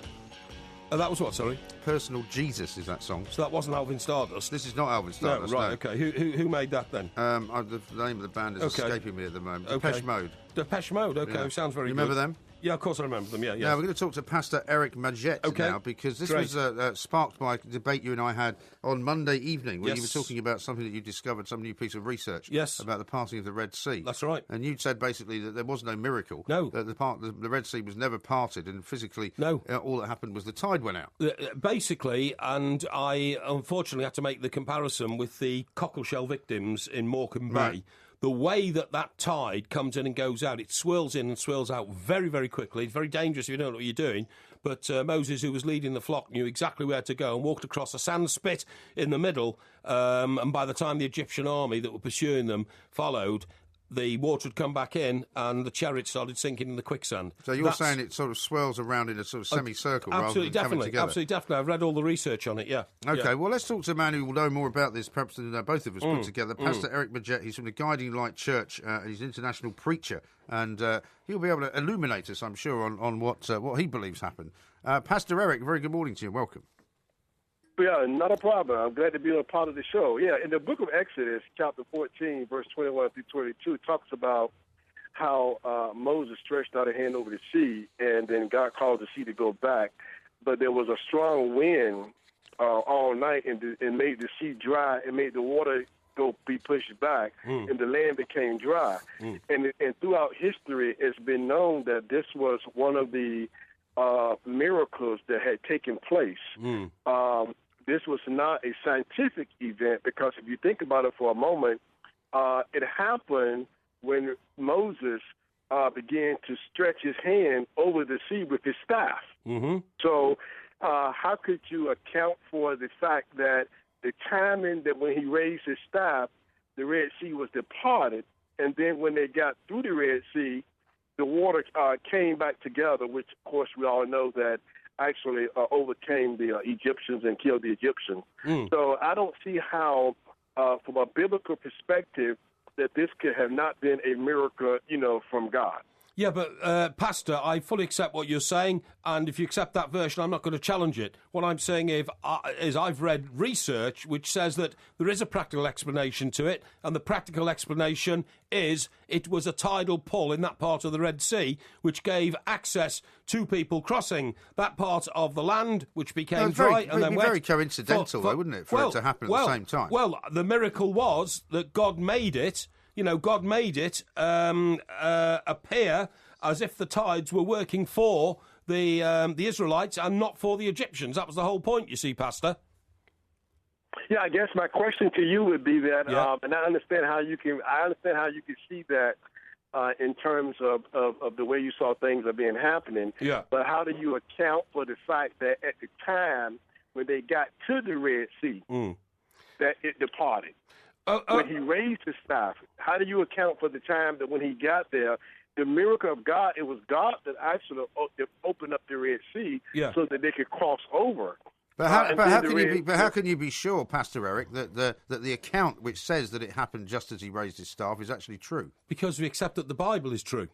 Well, not everybody does. Well, Well, the Bible say the Bible is the truth and nothing but the truth. Take nothing away from it, add anything to it. So I believe in the truth, which is the word of God. Yeah. So I'm not adding anything to it or trying to take anything from it. I'm going by the account of the actions that took place in the book of, according to the book of Exodus, chapter 14. Yeah, no, it basically. But we do know, do we not? I mean, if we look back at history and we look at some of the accounts of history and we look at, say, for example, Samuel Pepys' diaries, everything's written from a perspective. I mean, if I was writing as a journalist in the time of the Bible, this is the Bible. This is the Bible. It's not Samuel Pepys' diaries. Yeah, well, hang on. I'm just saying it's a historical document, though, as well. But there's no godliness in the Samuel Pepys' diaries. No, it's not about godliness. What I'm saying is, if it's a true account, as the pastor says it is, and people are supposed to accept it as a true account, then we all know that at the time when things are written, sometimes they're embellished slightly, sometimes they're made more dramatic for effect. No, we don't accept I don't that. think we can be certain that every single account, in every detail, I'm not saying that things never happened, Pastor, I'm just saying that the detail that, like you are ascribing to it, that, you know, this happened at the very moment he raised his staff, you can't necessarily know that that's absolutely true. Well, only thing that I believe that the truth is the word. Okay, yeah. So I don't have any deviation from the word of God, right? Yeah, I know. So if it's written, if the truth is written in the Bible says, "Know the truth, and the truth shall set you free." Yeah. So I believe in the truth. I totally the truth agree. is the word of God. I totally agree. Well, you're the seeker of truth, aren't you? Yeah, Pastor, I want to apologise to my colleague Why? here for asking that stupid Why? question, because the pastor had already explained that I'm sorry. that the word of God is the truth, and it's in the No, Bible. not everybody accepts and then you that. asked him the same question again. Well, no, not You're wasting his time. Now, Pastor, may I ask you about another incident in the Bible, and that is the Lazarus situation, when Lazarus came back to life. The Lazarus situation? Yeah. What is this, like Pulp Fiction? No, hang on. Excuse me, Pat. Are you talking about when Lazarus was raised from the dead? Yeah, yes, the Lazarus situation. Yes, when Lazarus came back from the dead, there's no, we don't have any problems with that, no arguments about the validity of that, do we? Hello, Pastor? Repeat that. Okay, repeat what you said. I can hear you. I'm saying we don't have any problems with the validity of the tale of Lazarus being raised from the dead. That's correct. Yeah. And we accept that the version in the Bible that Jesus came to Bethany and rolled a stone away from Lazarus' tomb is a completely accurate version of what happened, yeah? That's correct, right. Lazarus was raised from the dead. When he spoke to him, what did he tell Lazarus to do? What did he tell him to do? I don't know, you tell me. Right. He spoke to him and told him to do what? He told him to get up. To get up, yeah, and he did get up, yeah? And he got up, right? So catch this. Now, this is the correlation between the spoken word. Here we go. Stay with me. Right. Between the spoken word of God. When God spoke the word, an action took place. A miracle took place. Yeah. Right? Because there's power in the Spirit. The Holy Spirit, right, was imparted, which brought Lazarus back to life. So there was another miracle that took place of, historical event that took place, a supernatural miracle that took place. God operated in the supernatural realm. Yeah. That the mind cannot conceive. The Bible says, lean not to your own understanding. And what I'm hearing is that we're trying to lean to our own understanding in some of this conversation versus knowing and leaning into the truth. Yeah. Because historically, the mind cannot conceive some of the things that have happened biblically in the Bible from a supernatural perspective. Yeah. You see, my colleague here... That's gone right over his head, Pastor. No, it hasn't. My colleague here, Pastor, he said to me, well, hang on, maybe Lazarus was just in a coma for 4 days. I didn't say that. He had a bang on the head or something like that. And that was what you said. Hang on. That was what you said. Excuse me. And he suddenly woke up when they rolled the stone away from his tomb. I mean, we have to reject that, don't we? Well, I guess what is happening, what I'm hearing is that you're trying to bring practicality into a spiritual situation, and those two don't go together. Some things you just can't explain. Yeah. Right. That took place biblically. And that's the thing, isn't it? In the end, it's about whether you believe in the end, Pastor, I guess, and when, right. and believing it or not believing it is not a value judgment. Doesn't make you better than somebody else, and everybody has their own kind of I suppose way of interpreting it. I guess what my issue is with saying that everything that's in the Bible actually happened is that we don't really know. If you believe that it's true, then that's great, but some people don't. Is all I'm saying.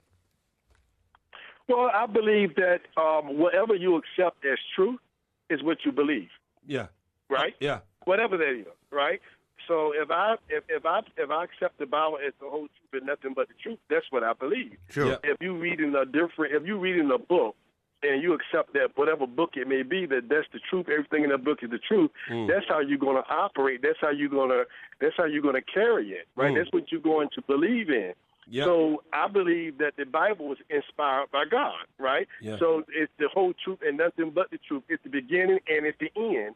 So from a spiritual perspective, if it's written in the Word of God, then it's the truth. Yeah. There's no deviation in it. Yeah. Now, I wasn't there to see it happen, but I believe that it happened by faith. Right. And that's fine. Absolutely fine. Yeah. Pastor Eric Pastor, Majette, you. he's from the Guiding Light Church. Disgraceful the way you were trying to turn that guy against me. No, you really are quite a poisonous person, aren't you? No, I was... Now, you've tried twice to turn the people of Liverpool against me now. Yeah. You're now trying to turn this guy against me. You were the one that said Lazarus supposedly might have been in a coma. I never said anything about Lazarus. I know I did, but I couldn't say So you did that deliberately? Well, I couldn't say that to the pastor. Why not? Well, he might have thought I was a non-believer. So you admit that you've lied? No, Well, you are a non-believer. No. You are unbelievable. The pastor and I bonded a few seconds after he came onto this show, right? Yeah, because you thought you could. felt Because I was trying to be intellectual about the Bible, you immediately jumped to the opposite side of that because you're not an intellectual. I was bonding with... But intellectuality is beyond you. I bonded with the pastor. Believing in things that you don't actually understand is where you come from. No. You would be very warmly welcomed at home in the pastor's church, where there's a lot of sheep there going, bah, bah. I couldn't tell me what happened. I couldn't have him think that he was talking to a studio full of doubters because why not? The pastor has it's not no Christian doubt. radio we're doing. The pastor has no doubt. The pastor has no doubt. I'm sure that's why he's a pastor. And I became a non-doubter with him. Good. Okay? Well, we'll test you on your knowledge of the Bible coming up very shortly because it's going to be time for the Porky quiz coming up in the next hour. Also coming up in the next hour. And by the way. Oh, sorry, you seem to be interrupting me again. No, because you're trying to throw it at me now. You accepted the Lazarus in a coma theory the minute I put it to you. I didn't. I only floated it as an idea. I did not accept it. We might have a Lazarus question for you in that. This is Talk Sport Extra Time. I'm Mike Graham. We'll be getting into a whole load of issues coming up in the show. We've got much more to do, though. Loads of things to read out. Mike in Glasgow says this at the text number 81089. God told Porky to get up from his sickbed just like Lazarus to make the show. That's true. It's another miracle. Hallelujah. Yeah, no, there's something in that. I definitely had divine inspiration. Feeling pretty low, Mike, and I tell you, it was touch and go at one point, but I got there. I was rather disappointed you were so rude to the pastor. I wasn't rude to him. The pastor was a man of utter belief. That's why we asked him on the show. My job is to question people. That's why we asked him on the show. It's not our job to invite someone on the show to tell us why you're an utter believer and why you will not have any truck with, these crazy theories that explain biblical miracles, and then get him on the show and tell him he's a fool. I thought it was disgraceful. I did not tell him he was a fool. The reason, if you allow me to finish, was that the reason we got him on the show was that you, on Monday night, poo-pooed the idea of the miracle of the parting of the Red Sea because you said that the tide had gone out. Now, I thought that the best thing to do was to get somebody on who would explain to us precisely why that was incorrect, right? But all he was able to do was to quote from the Bible and say, well, I believe that what's written in the Bible is true, therefore it must have happened. But you misrepresented me. You should have been the person who then said to him, but hang on a second, what about this scientific evidence? Instead of which you went crawling to him, as you do to anybody who's any kind of celebrity. No. And I was the one that was left to question him. No, you misrepresented me. You said, I'll put you on a Porky now, says there's a scientific explanation. I didn't say that at all. What I said was the miracle of the crossing of the Red Sea and the parting of the waves was that God got the Israelites there at the moment when the tide parted the waters to allow them onto a sandspit to walk across, and then the waters came back when the tide reformed itself a few minutes later, and therefore the Egyptians and the chariots all sunk into the sand and the mud and the water. Right. But you didn't put that to the pastor. That's you told story. The pastor I was an unbeliever. No, because that's your and story. That's not true. I'm a believer. Are you? I'm a believer. Definitely. You saw her face. Sorry? Did you see her face? Oh, no, I'm not getting into that. No, Paul the Mancunian says, why don't you use Alvin Stardust's real name, which, if my memory serves right, is Shane Fenton? And Hurricane Fenton. Smith, who also died this year, had 2 hits, which were Don't Let It Die and Oh Babe, What Would You Say? I said that. I said he had 2 hits. And I played you one. You didn't know he died earlier this year, did you? Babe. Yes, I did. What would you say? All right, well, don't do any more singing. It's bad for your voice. Mate, he was about 62 when he had his hits. Yeah. I know. It was ancient. Yeah. Now, talking about believing in things and being a believer, what about these people over in India who seem to believe that John Lennon has either come back from the dead or has never died? Well, it's interesting. It's very, very interesting. I mean, the Beatles have become such a... What's the word? They're not legends. They are now a cult, aren't they? They sort of are, I suppose. They kind of always were, weren't they? And what I've come across in my research, because, I love the Beatles and all their songs and all that, and probably my favourite album is the White Album. The White Album, of course, was written on the back of their visit to India to see the Maharishi Mahesh Yogi, okay? And Not Yogo. No, Yogi. He was a bear. Now, what I found out is this. This is really interesting. First of all, they saw the old Maharishi in North Wales. Remember, in Bangor, there's pictures of them all running for the train, and Cynthia Lennon got left behind because John jumped on the train, and she got left behind. Excuse me. And at the time, he was seeing Yoko Ono. Oh, excuse me. I'm okay. Just in case We've still got a couple more hours to go, Yeah, I know. Anyway, what happens is they then go out to the Himalayas, to the foothills of the Himalayas, right? And they go to the place called the Maharishi's Mahesh, okay? Yeah, the retreat. The retreat, that's right, yeah. Now then, what's happened is that since the Maharishi died, and he died in 2008... Maharishi. The Maharishi, that's right, yeah. Since the Maharishi died in 2008... the foundation that he had and the retreat, right, which is called an ashram. It was called the ashram. Yeah. That's what it was called. Okay. It's called the ashram. So the ashram's like a farm, you know what I mean? And the reason the Beatles left is they thought they saw the old Maharishi creeping in and out of women's huts and fornicating with them. Yeah. Including an attempt to fornicate with Frank Sinatra's wife. Oh, what, Mia Farrow? Mia Farrow, that's right, yeah, absolutely. I mean, I know this all sounds ridiculous, but... Well, it doesn't, no, because, I mean, going on. there's been many books written and many films made of not necessarily about him, but about other sort of Indian gurus of that time, who were very much, it was all about basically having sex with lots of women. It was, yeah. And... put them under his spell. And the allegation is that a record called Dear Prudence, which goes like this: Dear Prudence, won't you come out to play? Dear Prudence, it's a lovely day. The sun is up, the sky is blue, it's beautiful, and so are you, dear Prudence. Yeah.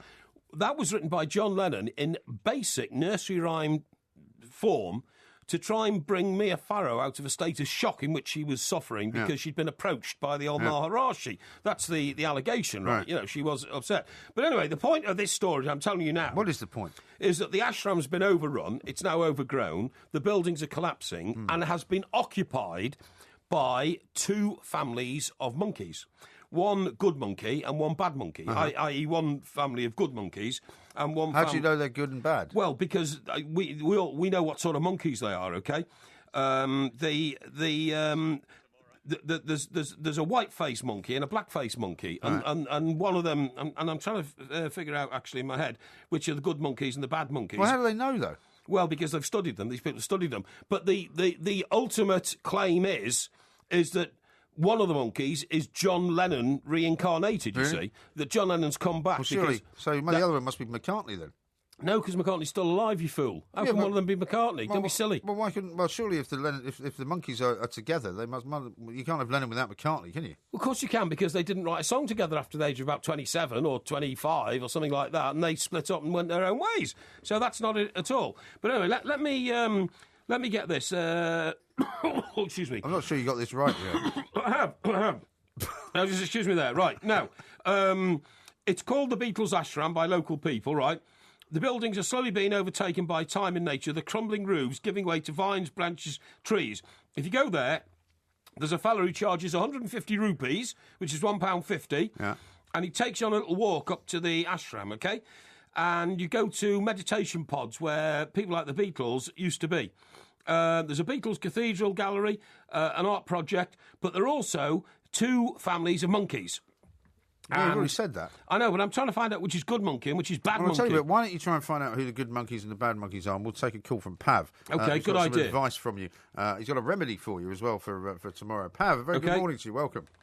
Morning, gentlemen. Yeah, hello, mate. A couple of other things, but before I get to them, I needed to give a remedy. I wanted to protect my investment because the way Mr. Parry's going, I'm not sure he's going to make it through the show, let alone tomorrow evening. It could be. Evening, Pav is a big fan. Pav has already been to one of the shows. He's coming again tonight, in fact, it is, isn't it? Excellent. I hope you're not going to be too sleepy, Pav, are you? No, mate, not at all. But I'm just worried about Mr. Parry's health. It's been steadily declining through the show. Well, can you tell him at least to stop singing? Because the more he sings, it seems, the more his voice starts to crack up. Yeah, well, don't worry. I'll be fine. Pav, it's really good to hear from you, pal. Thank you. Well, the remedy I had for you, Mike, which is quite a natural one, is Olbersoil, Mike. You need to go home and inhale it. Olbersoil. Oh, yeah. It's been used for a long, long time. If you go home and put like a towel or something over your head and inhale it for about 15 minutes, by the time you go to sleep and wake back up, it works for me every time. Where'd you get it, though? Should be any pharmacy, Tesco. It's called Olbersol, O-L-B-A-S. It's a remedy which has been used quite a lot. All you have to do is just basically put a few drops in water and just inhale it for about 10 or 15 minutes. Make sure you put something over your head so that you're not inhaling the outside air with it. Right. And I'll tell you, it works for me. And it avoids me from taking Lemsip, paracetamol, and all the rest. It generally seems to expedite a healthy recovery. Where'd you get this stuff from, then? He just told you, I just told you. Yeah, but he's not listening to you, Pav. Of course I'm listening. He doesn't listen to anything. Of course anything. I'm listening, but what I'm saying is I go into chemists, I see rows and rows of drugs on them, but I've never seen this stuff. I mean, it must be under-the-counter stuff. No, it's generally available. To be honest, if it's under the counter, you'll be able to reach it quicker, so you'll be fine. But that's I'll spell it out for you. That's a very funny joke. Yeah, we'll do the jokes, Pav. This is no problem. This is the other point. Mr. Parry has kept this moniker of the seeker of truth and justice, and the reason I'm appalled at the disingenuous way he just basically shoved Mike Graham under that pasta the way Ferguson did with Moyes. Yeah, it's true. And I wanted your opinion on that after. Mr. Parry, those were all your theories. And you, being the so-called seeker of truth and justice, basically took this idea, took the Bible as, instead of being a historical document which should be subject to critical review, took it on with your beliefs, and basically made Mr. Graham out to be some sort of crackpot pariah with his crazy theories, when all of those are the ones that you espouse. No, not at all. Thank goodness for somebody who actually listens to the show and takes you at your word, because you say one thing on Monday and then you completely reverse it because you wanted to be in the good books of the pastor. The pastor had his own view of what was miraculous about the parting of the Red Sea, and I had a different view about what was miraculous about the parting of the Red Sea. What we didn't disagree on was the fact that it was a miracle, and I have never contradicted it. Never contradicted it for a moment, okay? And there's never been a problem with that. And the other I'll thing tell you what would be a miracle is if you were Pat, ever consistent about anything you ever said. That would be a miracle. It's all very well for you to come in and start, getting stuck into me. But, of course, you see, you're not taking the difficult target. The difficult target is old, MG here, because he is rubber man. He will twist and turn in any direction to get himself out of a situation in which he's found himself, because his lack of intelligence and his lack of ability and knowledge means he is so easily buried within his own ignorance that you can't save him. I just want you to be objective, Mr. Parry, but he's never been objective in his life. No, but for some reason, that critical analysis, which he's always telling us about, and I partially agree with you about the information that you hold in that brain capacity of yours, Mr. Parry, but that just seemed to fall by the wayside, and you wanted to become some sort of lackey for this pastor because he seemed to share some Christian beliefs. I just expect a lot more of you being the critical research journalist. It's the same theory about... No, excuse me. Why do you let him on the show? Hang on. It's the same situation, Pav, where basically if any desperate person like Parry, when he finds somebody that agrees with him about anything, he just clamps onto the coattails, because he doesn't get that very often. And let me tell you the difference between he and I. I entered journalism. Fellow believers. I entered journalism. It's not easy being a believer. Hang on. I entered journalism because I wanted to question things. I wanted to learn things. Because you wanted an easy money. I wanted to put people on the spot. You entered journalism so you could get a go at the free adverts before they went out to the rest of the public, so you get some cheap housing and some decent couches. That's the difference, Pav. There you go. I've got to agree. Gentlemen, I'll leave it with you. Make sure you're in rude health, Mr. Parry. That Olbersoil, I'm telling you, will be good as new. Well, don't worry. We'll see you tonight, Pav. Pav, who's a Man United fan up in Harrow, big fan of the show. That's twice he's come to the live show. Yeah. We'd love to say, do come along tonight to the Hen and Chickens in Islington, but unfortunately it's sold out. It's been sold out for 2 weeks. It's been sold out for 2 weeks, but we may have some news on that front and the possibility of another show, one more show before Christmas. Yes. But we can't tell you anything yet until we can confirm it. That's right. He is Mike Parry, I'm Mike Graham. Coming up, we're going to talk to an American historian, Stanley Cutler, about Ben Bradley and the whole Watergate scandal. It's all coming next.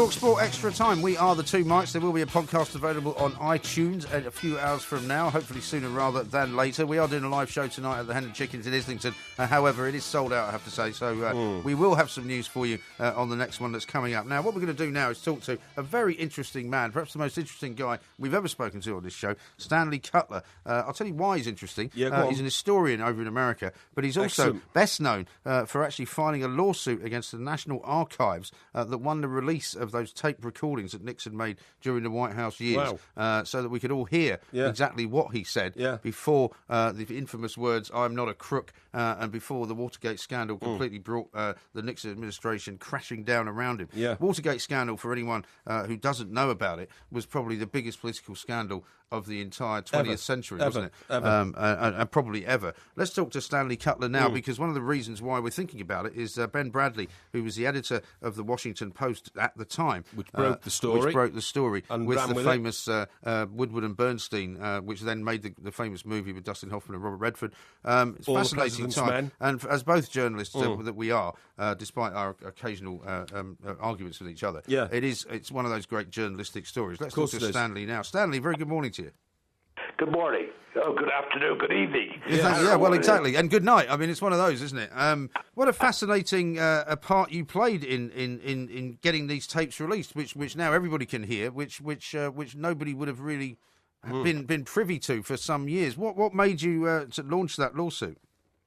Well, I don't like when people lie to me, and it's out that the keepers of the archives were lying about what was there. And I proved what was really there, and today all the tapes are out. I always apologize to people because I let loose this cascade of obscenities and obtuseness that the president liked to speak with. So, you put your children to bed before you listen to them. Right. Sure. So, Stanley, am I not right in saying that the existence of the tapes was just a casual reference to them by a secretary at the Watergate hearing who said, "Oh, well, that's all on the tapes." And then she was asked by the judge, "What tapes?" She said, "Well, every conversation in Nixon's office was taped." And nobody knew until then, did they? Yeah, well, you see, his aides didn't trust him. See, the difference between the Nixon tapes and all other tapes, Johnson, Kennedy, is that Johnson, Kennedy, and those guys, they all controlled it. They put the button on when they wanted it. Yeah. So the conversation just is not as authentic. I mean, there are times I listen to LBJ, and I'm convinced he's reading. He's reading from a script. I see. We see with Nixon, because his aides didn't trust him to operate the machine, they were voice activated. Right. And so everything is there. Now, when you tell people, look, for example, I interview people and I say, well, I want to tape this conversation. And at first they look and they're a little suspicious.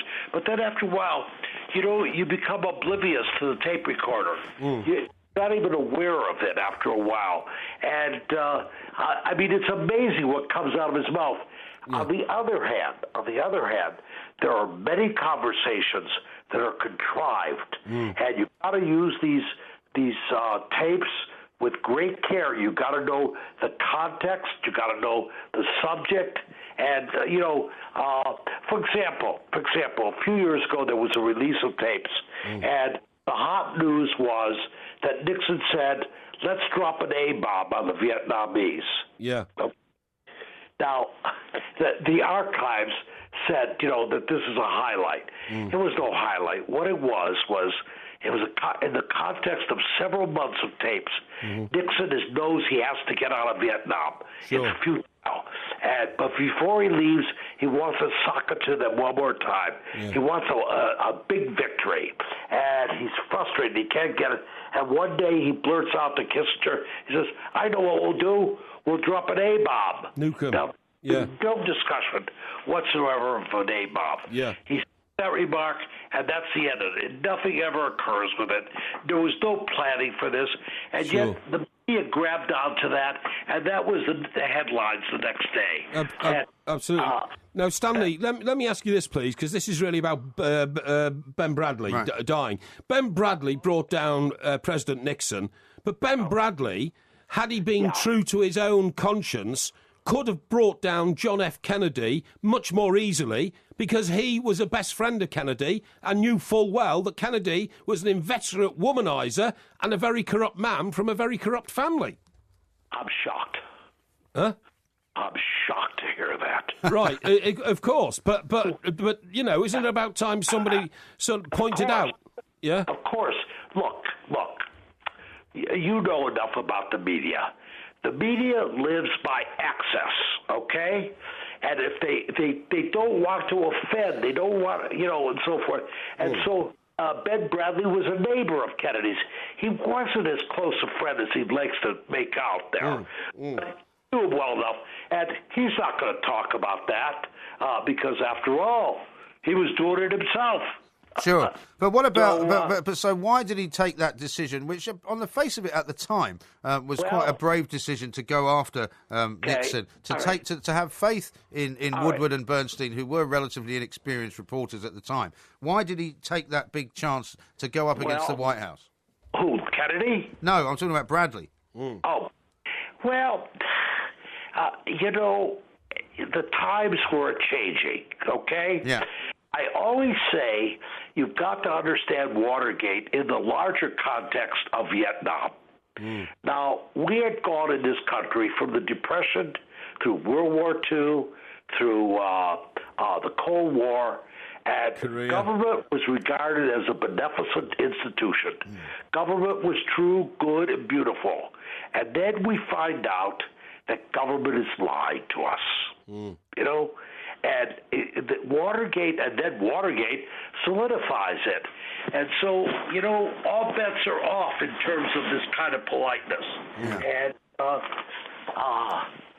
And I guess that's why it all happened that way. Stanley, thank you very much indeed. Yeah, Stanley thanks, Cutler, Stan. there, American historian, author of a book called The Abuse of Power, The New Nixon Tapes. Have you ever heard some of these tapes? Yes. Because he's incredibly profane. Yeah. I mean, he swears even more than I do. I know we don't swear, obviously, here on air. But he swears an awful lot for a president. I read a story today that one of the secretaries, they had to transcribe all the tapes, used to have to go and see more worldly people in the White House to ask how some words that she phonetically heard but didn't know what they meant were spelt. Right. And these were embarrassing moments when, these are... But my point there to that guy, what was his name then? His name was Stanley Cutler. Stanley, great guy. I know you wouldn't remember anybody's name unless it involves you. No, great guy. Was... You see, you and I know about America because we lived there, and we know that the East Coast is basically a liberal conspiracy, isn't it? Well, down to Washington, I suppose. Yeah, exactly. New York, Washington. South of there, I'm not so sure. But if you, excuse me, you look at Ben Bradley's history. He came from Massachusetts. Yeah. Where did the Kennedy family come from? He was a sort of a New England wasp, wasn't he? Basically, a New England wasp. He was a Harvard preppy. Yeah. Same as John F. Kennedy. He was in the He was in the U.S. Navy during the Second War. Also, his family related to the Astors as well. The family related to the Astors are very wealthy and rich. And what I'm saying is, if Ben Bradley is to be saluted as, the greatest journalist of all time who brought down... I think he should be, yeah, why not? Richard... Well, why didn't he bring down a corrupt John F. Kennedy then? Well, I don't know in why. My view, he's the worst journalist of all time for turning a blind eye to what was going on in front of him with the Kennedy family. The Kennedy family caused untold damage to American society and to America, and Bradley could have stopped it had he been true to himself and honest to himself and not just decided, well, I don't know Richard Nixon, so I don't mind bringing him down. I don't think it was about that. I think it might have been ideological. I think it's more about ideology. I think he, like everybody, was very happy to see Kennedy in the White House, see a Catholic family in the White House, a young president. They all believed in what he wanted to do. Yeah, but they Kennedy didn't really was care. corrupt. Yeah, but they didn't know that at the time. The Kennedy family were corrupt. They didn't know that at the time. John F. Kennedy got into power through a corrupt arrangement between his father and the trade unions in Chicago. Nobody knew that. Nobody knew that. I knew that. I know that. Oh, I know that. You knew it. Yeah, well, you're a genius, aren't you? I didn't know them, but I know Mike it now. Porky Parry will be back with the two mics next. Never been a sinner. I never sinned.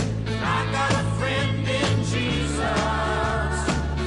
So you know that when I die, it's gonna set me up. The spirit in the sky. Whoa, set me up. The spirit in the sky. That's where I'm gonna go.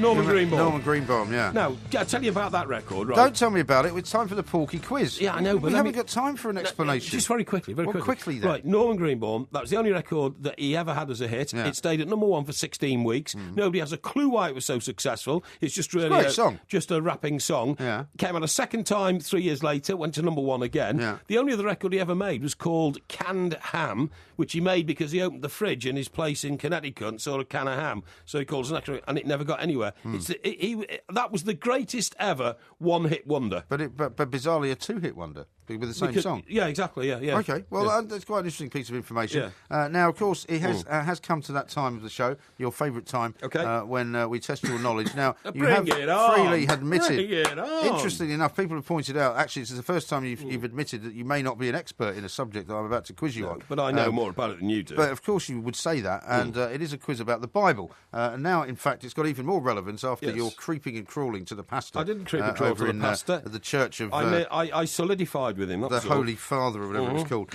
Anyway, so, as per usual, the quiz has been compiled by independent auditors. I have nothing to do with the quiz questions whatsoever. Independent auditors. If you get one answer correct, which I very much doubt, you will hear this sound. That's good. It's a sort of celestial harp. I saw a girl playing the harp in Bournemouth on Sunday. I was down there for my Would you stop interrupting niece's the birthday. quiz, please? Yeah, come on, let's get on with it. If you get one wrong, you will hear this. Okay. A bolt of thunder. Yes, indeed. It's usually a bolt of lightning, actually. Okay, bolt of lightning. A clap of thunder. Clap I think of thunder, is what yeah. you're looking Okay, for. yeah. Now, question number 1. Right. What are the 7 deadly sins? 7 deadly sins Yeah. are murder, No. rape. What? That's the criminal code you're talking Oh, about. right, okay. Is it avarice? Avarice. I'll is give you definitely that. one. That's greed. Right, I'll give you greed. that. Yeah, envy. Envy, yes. Right, the 7 deadly sins are greed, envy. What else shouldn't you do? Theft. No, that's also the criminal code. You get them messed So up. hang on. So greed and envy are sins. So you keep saying. If you keep saying them, it doesn't get to 7. Hang on. There's a biblical term about wanting somebody else's wife. What's that called? Well, I'm not giving you the answers. No, I know, but I mean, you know what I'm saying. Oh, you mean covet your neighbour's wife? Coveting. No, Okay. not the answer. Greed and avarice are 2. Greed and avarice are 1. Are they? Is that 1? It's the same thing. Right, okay. So greed and avarice, and then the other deadly sins are... You don't know, do you? Lack of humility, that's a sin. Lack of humility. I'll give you that. Pride. Yeah, pride, that's it. That's 3 out of 7. I have to hurry you. Boasting is a sin. No, it isn't. It is. Well, that comes under pride. Well, no, pride is about, about Don't feeling explain good about pride. something. You've got Right. 3 out of 7. Hang on. I'm going to give you 10 seconds. You've got a clock you can count them down on. Wait a minute. 7 deadly sins also are jealousy. Jealousy is a sin. No. Jealousy's a sin. No. No, you got no more. You can count 3, 2, 1. You're out. Look, you could have had lust. Lust is, well, you should know a lot about lust. You I spent do. most of your life lusting after people It's who great. found you to be a complete nuisance. Gluttony, you could have had that. Gluttony, well, you know a lot about that as well. Yeah. Sounds to me, Mike, like this list of 7 deadly sins was written for you. Lust, gluttony, over drinking. Guess what the next one is? Well, sloth. Sloth, there you go, look. Fat slob, stuffing his face. Yeah. And the next knocking one, around with women who are not his wife. I mean, God, that was definitely written for Mike Gray, this one was. Well, it's better than knocking no around wonder with... I didn't know. I'm not guilty of any of them. No, you were knocking around with women who was somebody else's wife. Wrath ridiculous. is the final one you could have had. Wrath. Anyway, that's 0 out of 1. Number 2. Sounds like. Would you mind not interrupting? This is a quiz, right? Like the shipping have you ever forecast. watched Mastermind? Do you ever see the let's guy get who's on. asking the questions? Let's get on with it. Ask the questions and get the answers. Question number 2. Right. What is the first book of the Old Testament? First book of the Old Testament, not the New Testament, is the book of John. Wrong. Psalms. It's Psalms. It's the Psalms, isn't it? It's the book of Genesis. Oh, Genesis, that's right, yeah. Okay, well, I knew it was something like that. Phil Collins wasn't in it then. Question number 3. Who was Barabbas? Barabbas. Yeah. Barabbas. You don't know any of this, do Hang you? on. Barabbas, excuse me, was Barabbas has something to do with Jesus being crucified. That's true, yeah. You're on the right track. Right, Barabbas. Now, Pontius Pilate was the guy who washed his hands of him. That's right. And gave the order. So Barabbas must have been the guy who actually carried it out. Not quite. What happened was, and I'll give you this because you had Yeah. I'll give you 1 out of 3 for this. Excellent. Basically, excellent. he was the guy who was also going to be crucified. That's right. And the authorities gave the crowd the opportunity to free one of the prisoners. That's right. And they chose Barabbas. That's right, they did, Well, yeah. Don't say that's right. You didn't know that. I did know. I'll give you half a point for being overconfident. All right, Good, number excellent. 4. Let's harp See? a celestial I harp. I love the harp. Half a harp. In which The gospel? harp of victory. Now, yeah. you'll like this one. In which gospel is the story of Lazarus, your favourite story? Lazarus. Lazarus is in Psalms. It's in the Psalms. What are you laughing at? Correct. What are you laughing at? It's the Book of John. I knew it was the Book of John. Yeah, I was why going did to you say John. Psalms I was going then? to say John. You didn't say it. Don't know why I said Psalms. All right, number 5. Who Yeah. played Noah in the recent released film of the same name? What? Who played Noah in the recently released film of the same name? What, on his ark? Noah on his ark? Is that the film? Well, it wasn't Noah and the whale. No, I mean, I thought Noah was a mythical thing. It's not in the Bible. What, Noah's not in the Bible? No, it's not in the Bible. Where do you think it is then? I mean, you show me a piece of the Bible that says that 2 giraffes got onto the ark and all that. How could a giraffe get in the ark? There weren't any giraffes in those days. You don't think there's any reference to Noah in the Bible? Is that what you're telling me? Hang on. So this ridiculous question has got nothing to do with the Bible. I'm supposed to know which Hollywood actor plays Noah. It's been all over the posters everywhere. Hang on. You don't know it, do you? Hang on. Is he a famous actor? No, it's just somebody they plucked off the street. No, ridiculous. Right, I'll tell you who looks like Noah in the acting world. How do you know what Noah looks like? Hang on, I do. It could be Al Pacino. Al Pacino. No. Incorrect. Russell Crowe. Russell Crowe. Right. Yeah. Number 6. He was the gladiator. You got 1 out of 5 You're right. so far. You're gonna No, get to the end you've of the given me quiz. your lurgy. A half out of 5, actually. Russell Crowe was a gladiator, wasn't he? He was. Question number 6. What is the 5th commandment? Oh, right, okay, the 5th commandment. So that's one of those thou shalt not, is it? Yes. Right, okay. Thou shalt not... They don't all begin with thou shalt not, of course. They do. Thou shalt not steal. Thou shalt not covet the neighbour's wife. You're obsessed with that one, aren't you? Hang on. Yeah. Excuse me. Thou shalt not do in thy neighbour or something like that. Thou shalt not go to the news late. Thou shalt not. The 5th one. Yeah. Thou shalt not steal. No. Steal. No, that's it. What number is steal? I don't know. All I know is number 5 is honour thy father and thy mother. Honour thy father and thy mother. I didn't know that was a thou shalt not thing. Number 7. Yeah. Who's the oldest person mentioned in the Bible? Oh, Methuselah. Correct. Thank you. I'll give you an extra half a point if you can tell me how old. 107. Incorrect. 969. Rubbish. That's what it Load says. of rubbish, honestly. You're a load of All right, you got garbage. 1.5 out of 7. Number 8. When was Jesus Christ born? 0. I knew you'd say that. Year 0. Incorrect. No, it's not. Oh, I'll tell you what. It could, I it could be. absolutely knew that would It happen. could be. No, I know. No, I you said deserve a 0. judge. It was BC 33. No, it wasn't. It was between 4 and 6 BC, is what scholars believe. Well, that can't be right. You said I was going to say 0. Cause I knew you'd say 0 'cause because everybody who doesn't know anything about Jesus Christ's life thinks he was born on the year dot. But in fact, he died. He died on year 0. And he was 33 when he died, so I reckon 33 BC must be right. It must be right, No, Mike. It it's must not. be right. No, it's I don't know wrong. who set this quiz for you, but It's wrong. they're a thickhead. No, it's wrong. Theologians say it's between 4 and 6 BC.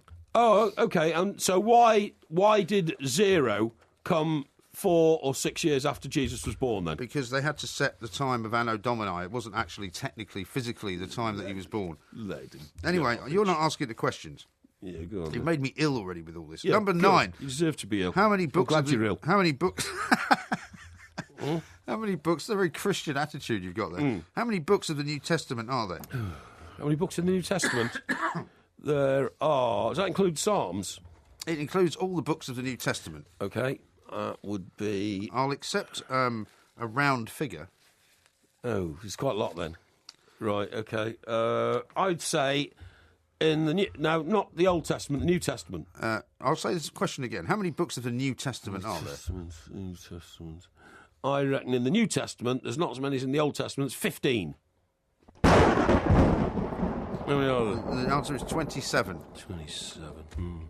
So you've got 1.5 out of 8. Out of 9, actually. I was quite close there, the 15, the 27, because a lot of them 15's about half of 27. No, a lot of them were sub-chapters of the book. Seriously. It was Now- honestly, it was like 1A, 1A, 2A, and 3B, and all that kind of Yeah, stuff. 3B. Or B minus. And you'd be lucky to get that in one of these quizzes. This is your all-time lowest score, by the way. Well, I told you I don't know anything about the Bible. I don't know why you're giving me a quiz on it. Well, you claim to be a Christian. Of course I'm Have a you read Christian. the Bible? Of course I'm a Christian. Have you read the Bible? If you could... Have you read the Bible? Of course I've read the Bible. Well, why don't you know anything about it? Because I read it when I was about 6. Did you? And, I don't remember everything. Must have been a child prodigy. Since the age of 6 or something like that. I mean, the point is, you drive around in your Land Rover, and if I said to you, right, how does the engine of the Land Rover work, you wouldn't know, would you? Because you just drive a Land Rover, and I just practice Christianity. Well, I don't have to know every single second of every word in every book of the Bible, old and new. Well, you didn't know anything about it, though. I do. I know don't loads even of know things the about Ten it. Commandments. You just keep asking me things I don't know, All as right. usual. And I'm going to ask you another thing you don't know coming up. Question number 10. Yeah. What was the name of the film of Jesus' life starring Mel Gibson? Should know this one. The Life of Christ. Incorrect. No, it's not. What are you laughing at? It's not The Life of Christ. It's The Life of Brian. The Life of Brian. Well, hang on. Was it the one where he was carrying the cross around? Everybody was bleeding and That's hitting the one, him. yeah. That was called The Deliverance or something, wasn't it? I thought it was. Starring Burt Reynolds. No, this was The Passion of the Christ. Passion of the Christ, that's right, yeah. I knew it was something like that. Deary Yeah. me. The Yeah. Deliverance. I thought it was. So wasn't it? 1.5 out Because I thought of he was 10. delivering the cross from his own crucifixion or something. The next time you tell me you live a good Christian Yeah. life, I'm going to just Yeah. go 1.5 out of 10. That's dear. even worse than you normally do. What, is that it? That's that's 10 questions. You don't want another 10, do you? Well, I wish you'd asked me some question I knew something about, honestly. You choose the most obtuse parts of documents that As you I say, choose to test I'm me not on. responsible for the setting of the questions. Independent adjudicators have spent hours putting these together and have made them as fair as possible. And you had a good opportunity for a whole variety of things. You didn't even know the 7 deadly sins. Believe that, you believe anything. Well, that's because I don't practice them, all right? Really? Yeah. I'll give you an example of each one. Anyway, I'm sure many of you out there would have got many more of those right than Mr. Parry did. We'll have another quiz same time next week. Feel free to tweet us at the 2 Mikes, at Mike Parry 8 and at IROMG if you've got any ideas for what we should quiz him on. We were going to quiz him on ducks, but then we decided we couldn't find enough questions. But I might have to do Oh, a bit more of it. no! You knew I was too good on ducks. You knew I know No. everything about ducks. Everything possible you could know, I know about ducks. Well, Okay. well, we'll do ducks properly then next week. Yeah. How are the 100%. ducks, by the way? Doing it, they're in good shape. But You haven't been out to see them. You've been in bed all week, you told me. Well, it's been tough to get out there, and I've had to make arrangements to make sure they're looked after. But I do. That's what I do. So have you been to see them or not? I haven't been able to get out there, mate. It's just been too. I've been too ill. But the Conservancy runs whether I'm there or not. Don't worry about that. Really? So you still haven't seen a picture of you feeding these ducks either? Well, I don't like to boast about it because it's something I do without remuneration. No, and without public acknowledgement. Really? It's because you do it in the dark. There's nobody up at that time.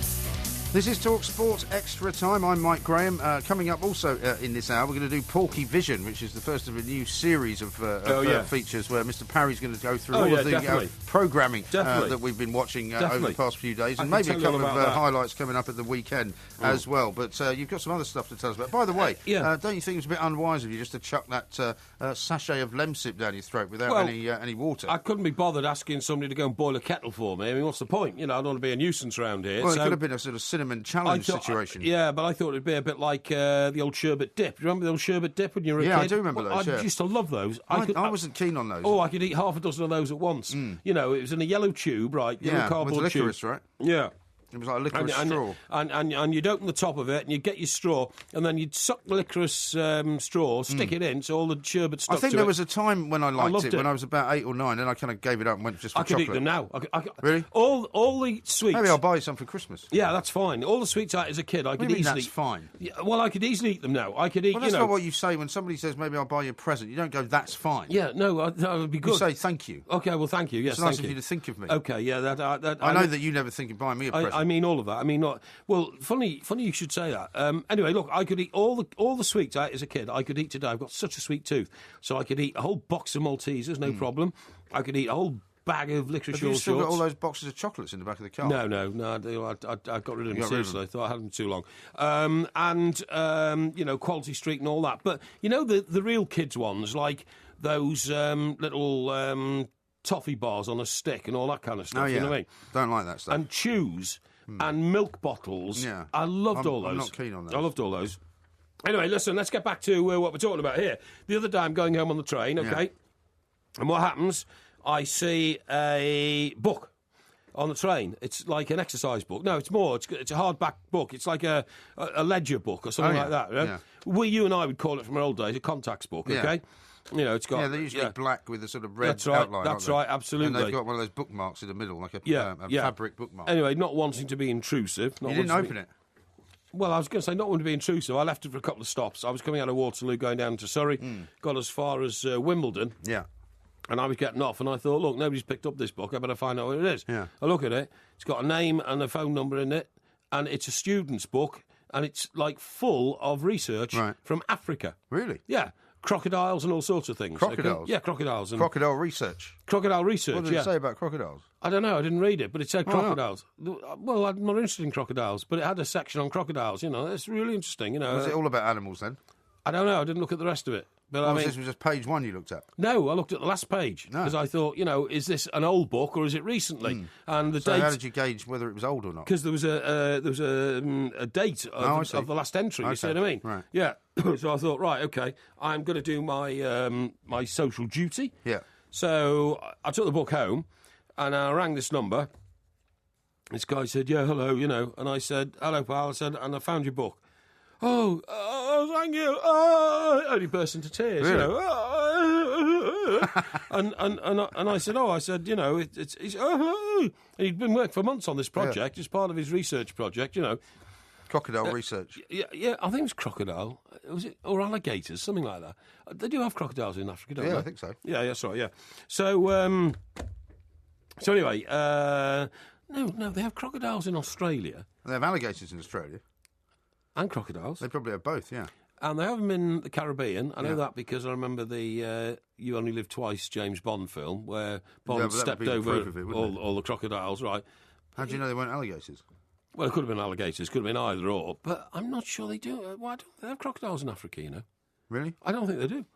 Well, maybe it wasn't a book about Africa then. It was a book about Africa, and it was about crocodiles, but I don't know why he was researching African crocodiles. I don't think they exist. Well, maybe that's why he was researching. Maybe, I don't know. Maybe he's going to introduce Anyway, them. get on with the story. So what happened next? So I told, you know, thank you. That's 6 months' work or something like that, you know. Thought I'd lost it forever. I said, well, don't worry, it's not a problem at all. He says, can I arrange for somebody to come and pick it up? Right. I said, no. I said, where do you live? He said, Woking, in Surrey. And I said, Not far from you then. Well, it's not. Yeah, I mean, it's it's an hour's drive or something. So I said, no. I said, don't worry, I'll take it to the post. I'll get somebody to take it to the post office, and we'll register it and send it to you. Is that okay? Oh, yeah. So anyway, I did that. And I did my duty. Now, I don't believe that's something you would do. You see, Mike. And I don't believe... Why are you turning this into me? Because I don't believe it's something... By the way, here we go. Crocodiles, subfamily Crocodiliinae, or true crocodiles, are large aquatic reptiles that live throughout the tropics in Africa, Asia, the Americas, and Australia. There you go. There are crocodiles in Africa. That makes sense. So, obviously, what I'm talking is complete sense, right? So... funnily enough, if I found something on a train that I thought was of value to someone, I certainly would have made the call, yeah. Whether I would have actually posted it to them, I don't know. I don't agree. You're trying to big yourself up. I'm not at all trying to You don't have a social conscience like I do, and you would have said to yourself, it's not my problem, you'd have left it there. You'd have left it there. How can you be so sure? I know you. I know you'd have left it there. You would never, Mike, believe me, have taken that book home, bothered to ring the guy, and then got somebody to go down to the post office, parcel it you off. got somebody else to go. You see, I don't have a personal slave. Of course I did. I don't have a personal slave, right? My time's valuable. I can't spend time standing my in time post is office valuable queues. as well. Post office queues these days are so long and take so long to get through. Anybody who goes to a post office today is mad. You are completely mad if you go to a post office now. Honestly. I very rarely do. I mean, funnily enough, I've got to go to the post office today because I've got to post off my. I've got another car, and I've got to post off to the DVLA to say that I'm now the new owner. We've got a second car in the family, have we? Well, I just thought we'd better have one, especially now with the winter coming, because talking about being on trains, the one thing that you know that happens when the winter comes, trains break down. They don't break down; they just stop running. So it's true. Okay, so I'm not the only guy then. I don't see why. So you've basically engineered this entire story to have a go at me. No, I'm saying is you would never have done that. Yeah, right? I don't think that's true. No, you wouldn't. Believe me, I know you wouldn't. You have no social conscience like that whatsoever. I'm the guy with the social conscience. I found a passport on the street once, in Scotland, in Glasgow, and I went round to take it to the police station because I thought that's the best place to do because it doesn't always have contact details in a passport. And you know what they said? They said, "Oh, we're sorry, we can't accept that." Why? They said we can't accept a passport at this time. You have to come back in 3 days or something like that. Why? Because the part that they would accept to put the passport in was closed or some nonsense about how the police police stations close at 5 o'clock now. Parts of them don't open all day. It's absolute nonsense. I said, well, what do you want me to do with it? Just hang on to it for 3 days? I said, look here, I'll just put it down. My I fear, put it down on the front desk and walked out. My fear is always you find something on a train, it might be infected. You never know. Infected with what? Well, it could be infected with anything. Well, you're infected with something. You're on the train. How about that? What are you on about? You're infected with something and you're sitting on a train. Well, I've got a cold, so I've got a cold. Oh, it's a cold, is it? Well, why have you been moaning on about you've been on your deathbed like Lazarus? Because it's a very serious cold. But anyway, the point of my story is this, right? The point of your story is to try and ridicule me. No, it's That's not. The point of your what story. I'm saying is, have you ever left anything on a train that you regretted later? I once left a bottle of body wash, which I just bought. Oh, hang on, you've told me about this. Moulin Brown. Molten Brown, Molten Brown. God, you've been going on about that for years. Haven't you got over that yet? No, I haven't been going on about it. You just asked me if I ever left anything on a train. Yeah. And that's the only thing I can remember leaving on a train. When I first came to London as a young reporter, I was working at the Birmingham Evening Mail, London office in Fleet Street. I was so proud of myself, I couldn't believe it, whizzing around town on tubes. I didn't know, by the way, in those days, that tubes came every 2 or 3 minutes. Right. And I remember dashing into a tube station, saw the train go, oh, God. And I went and asked the guard, excuse me, what time is the next train to... Right. And then the train came rushing in. The next one came in. And I said, where does that train go? How charming. He says, it's going where you're going. I said, I said, I thought it was usually a 20-minute wait. He said, and he looked at me like I was mad. But that was my first experience of a tube train. Yeah. And what happened was, I was whizzing around because in those days, working for a Birmingham paper, the big story always in the Midlands was the car industry. Yeah. But of course, although the cars were made in the Midlands, all their HQs were in London, you know? Like, Rover and Triumph and all them, the Austin. Well, their HQ's not in the sort of Midlands. No. Their HQs are in London. And I remember getting off a tube train, full of myself, thinking what a great, new job I had and all that kind of stuff. And then I thought, hang on, where's my contacts book? And then I heard the hissing noise as the doors shut. And I watched the train go out, and I looked through the window, and there was my book, my valuable book full of numbers on the seat, and disappeared forever. And remember, there used to be the famous lost property office at Baker Street. Yeah. Did you not try that? It had false legs and all sorts of things. I couldn't see the point. False legs? Yeah, it used to have false legs in the... What did? The lost property. Oh, I see. Oh, sorry, I thought you meant something else. No, yeah. Yeah, well, I tried the lost property office at South Eastern or whatever it's called. And nobody handed it in, so somebody must have taken it home. I went and bought my sister one of those Mulberry bags, right, for her birthday. No, not Mulberry. What's the tartan stuff, which is very, very Burberry. And this was a handbag. Mm-hmm. Very expensive Burberry handbags. Yeah, that's right. It was a Saturday. And I got on the train, and I got off at somewhere like Wimbledon again or somewhere like that, And I got up to the pub, and I thought, hang on, where's the bag? I left it on the train. Oh, dear. Now, you guess what? I went back immediately, like lightning, because it was an expensive bag. Yeah. And I also needed it for that night, because it was a birthday party I was going to. I said to the guy, I said, look... oh, excuse me. I didn't cough when I was talking to him. I said... Thank God for that. I left it on that train. It only went 5 minutes ago. Which station's it going to? And he said, in 2 stations' time, it'll be at this station. I said, ring ahead, please. And I was giving this guy money, like he was a taxi driver, ring ahead. And they stopped the train two down the line, 2 stations down the line. I told him exactly what carriage it was in. I said it was definitely the 5th one from the barrier, because I always count the number of carriages and get on the 5th one, always. Why? I don't know. I like the 5th one.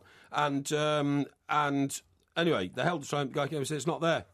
Now then, through a bit of detective work over the next 2 weeks, because I had to go back into town and buy another Mulberry bag for another 150 quid, right?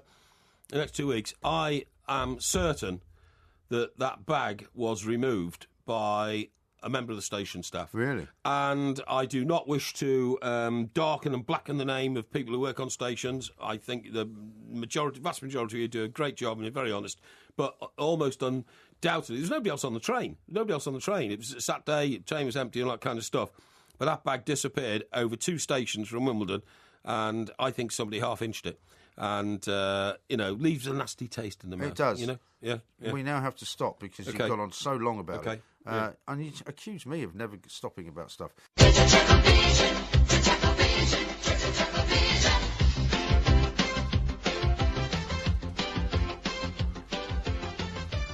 This is TalkSport Extra Time. We are the two Mikes, and for the first time, not for the last time, because we'll be doing this every week on a Friday morning, it's time for Mr. Mike Parry and Parry Vision. He's going to have a look at all the movies and the TV shows that have been on over the last few days, and giving us his esteemed version of what he thought of them. Yeah, that's right, yeah. The Big Fire of London. Yes. Fire of London, OK? The Fire of London, or London's Burning, as you've often referred to it. Yeah, well, I didn't refer to it as London's Burning. The Fire of London. Now, this is a period play. I like it. I studied English literature, and we used to do restoration comedies, OK? And, excuse me, there was one restoration comedy we did. I can't remember what it's called, but it was all about people wearing the sort of wigs that they wear in the Fire of London. It was all Samuel Pepys' time, you know, because the restoration comedies came at the restoration of the theatre. They wore those because of the sort of conditions which were quite difficult to keep your hair clean, weren't they? Yeah, it was easier to wear a wig. Yeah, they were all filthy. You know, nobody had washed in those days. Well, you mentioned this show to me last week, and so I didn't see it because it was on last Thursday night, and it was on again last night. So I started watching it last weekend. On the I saw iPlayer or whatever it is. Yeah. And I thought it was awful. I saw a review of it. I thought it was dreadful. I saw a review of it by an esteemed reviewer, as I should become, obviously. Of course. And described it as being reminiscent of a Morecambe and Wise sketch in which Ernie Wise says, "I've written me a new play." And then all these people like Glenda Jackson come on, and it's a complete spoof on a real dramatic production. But it looks like people are actually playing for laughs. Yeah. Well, much was made of the fact that that it's not done by computers and it's all done on a set, and they've actually built stuff. But it was. It's ludicrously. It was laughable. It's ludicrously interwoven with kind of like personal stories. Because I thought one of the things I thought to myself was, my kids have been to the Museum of London. They're quite interested in the Fire of London. Yes. Maybe I'll get them to watch it. And then there's loads of sex in it. Well, as it came up as I started watching it, it said, warning contains sex scenes. I mean, why are there sex scenes in a drama about the Fire of London? Because that's the way you make a drama more interesting. Yes, you do. Well, you take the central... Shamelessly more interesting or for more ratings. Hang on. Remember the Towering Inferno? Yeah. That was about a fire, right? Yeah. But actually, woven within that were all sorts of subplots about people having affairs in the building. Yeah, but that was a fictional story. Hang on, about contractors who had gone for cheap cabling, so the building burst into flames. Doesn't matter. The point is, you've got to weave around it certain little caveats to make it more interesting, OK? But the caveats I think the Fire of London's interesting enough on its own. I would have thought so. Now, that play I was telling you about was called She Stoops to Conquer. Oh, yeah. It was a restoration comedy. Are we still talking about you now? This is supposed to be about television shows. Yeah, and I'm telling you why I know so much about that period of time. Fine. So I was able to gauge what I saw as people were depicted in the Tower of London, the Fire of London, 1666. Tower of London, now there's another show they could be doing. Yeah, 1666, OK. And I thought, I'll compare this to my knowledge of literature in those days. She Stoops to Conquer, which I studied at A-level and got a huge, A pass in and all that kind of stuff. And I looked at it and I thought, it doesn't seem real to me. It seems like a joke. Now, also, excuse me, the fire itself, which was interesting... It showed one building burning continually for about 20 minutes, but it didn't seem to deteriorate, you see what I mean? Yeah. So the flames were like burning, but it wasn't actually wrecking the building. So I think it was a sort of stage, like, well, supposedly they actually burned, but did burn real stuff. I think they did, yeah. But anyway, at one stage, some bloke turns up with the sort of medieval equivalent of the fire brigade, right? And it turns out to be like one hose. But the hose isn't connected to anything. The hose is just full of water. Well, that was one of the problems. Until they started bringing water from the Thames. Yeah. I mean, basically, they had buckets in the Museum of London. Yeah. They've got the fire buckets that they use. No, this guy's got a pipe, and like a bicycle pump. He had the equivalent of a bicycle pump virtually, and so it's getting about I would say half a pint of water on a burning building, and then he goes away and fills it up again. Not going to work. And then he comes back and work out. But all the subplots. I mean, I told you about the main plot in the Fire of London. That was that it was probably the Dutch who set fire to London because they were our biggest trading partner in those days. They were a mighty sea power, and so were we. They decided to burn London down, particularly near the Thames, so that might destroy a bit of the navy and all that. So I knew all that background to it. And they put that in there, haven't they? They put it in there. I told you they would. So you know, at the moment, people think they're playing it for laughs. But anyway, I have to say there's 2 more episodes. I mean, they're putting it up against Peaky Blinders, aren't they? Peaky Blinders is brilliant. And it's at the same time. I love Peaky Blinders. I mean, obviously, I haven't seen the ratings for last night. I love Peaky Blinders. But I'm definitely not a fan of this Fire of London stuff. Utterly brilliant. Peaky Blinders, and that's another one, right? And it's into episode 4, I think, last night, which I haven't seen yet, 'cause, of course, I was here researching for this show here. But Peaky Blinders is absolutely brilliant. I just love the guy who plays Tommy Shelby, and his name's Killian somebody. And, great actor. This boy's Killian somebody. Yeah. I was sort of hoping you might have researched a bit of this, for this new slot of yours. Everyone knows who he is. And Killian somebody. Yeah. And they're called Peaky Blinders. By the way, She Stoops to Conquer was a play by Oliver Goldsmith. I told you, see. I knew. First performed in London in 1773. Well, there you go. That's a lot longer ago. That's a long way away from the Fire of London. Same sort of time. Well, really. It's about 110 years later. Well, same sort of period. I mean, you know, if you said the Roman Empire lasted for 800 years, not much difference between Rome 400 BC and Rome 300 BC, is there? Well, I imagine there is actually. No, there isn't. Because the Romans civilised things and invented things every single 20 years. The Romans invented all the things they invented at the start of the Roman Empire. So they had central heating, and they had viaducts, and they had flushing toilets. So you're saying that for that. hundreds and hundreds of years they did nothing? Excuse me. Yeah, they didn't. They just created society. And when the Romans left this country, that's when the Dark Ages came about, and everything the Romans brought us disintegrated and went away, and we went back to literally an this is uncivilised supposed to be country. about television. Well, I'm telling you about it now. The Peaky Blinders, brilliant. You know, this is in 1924 in Birmingham. Really dark, industrial, height of the, not the height actually, in the decline of the British Empire and the industrial might of the great British Empire, and the Peaky Blinders spreading their wings. But wow, what violence there is in this one. I mean, I don't know how Thomas Shelby's still alive. He got beaten up so badly, including... Is it not too violent for television? Well, they stick knives in his mouth and pull all his teeth out and all this kind of stuff. Yeah, I mean, I think it's not very pleasant. That's too violent for TV, isn't it? Yeah, and... excuse me, I've got the old throat. But it's still brilliant. Now, the other one that's getting on my wick a bit is Downton Abbey. Been a huge fan of the first three series. I think last week it sort of slightly reinvented itself back to normal. I think it's gone a bit off the rails. And do you know why? Maybe I am becoming... excuse me. Ill.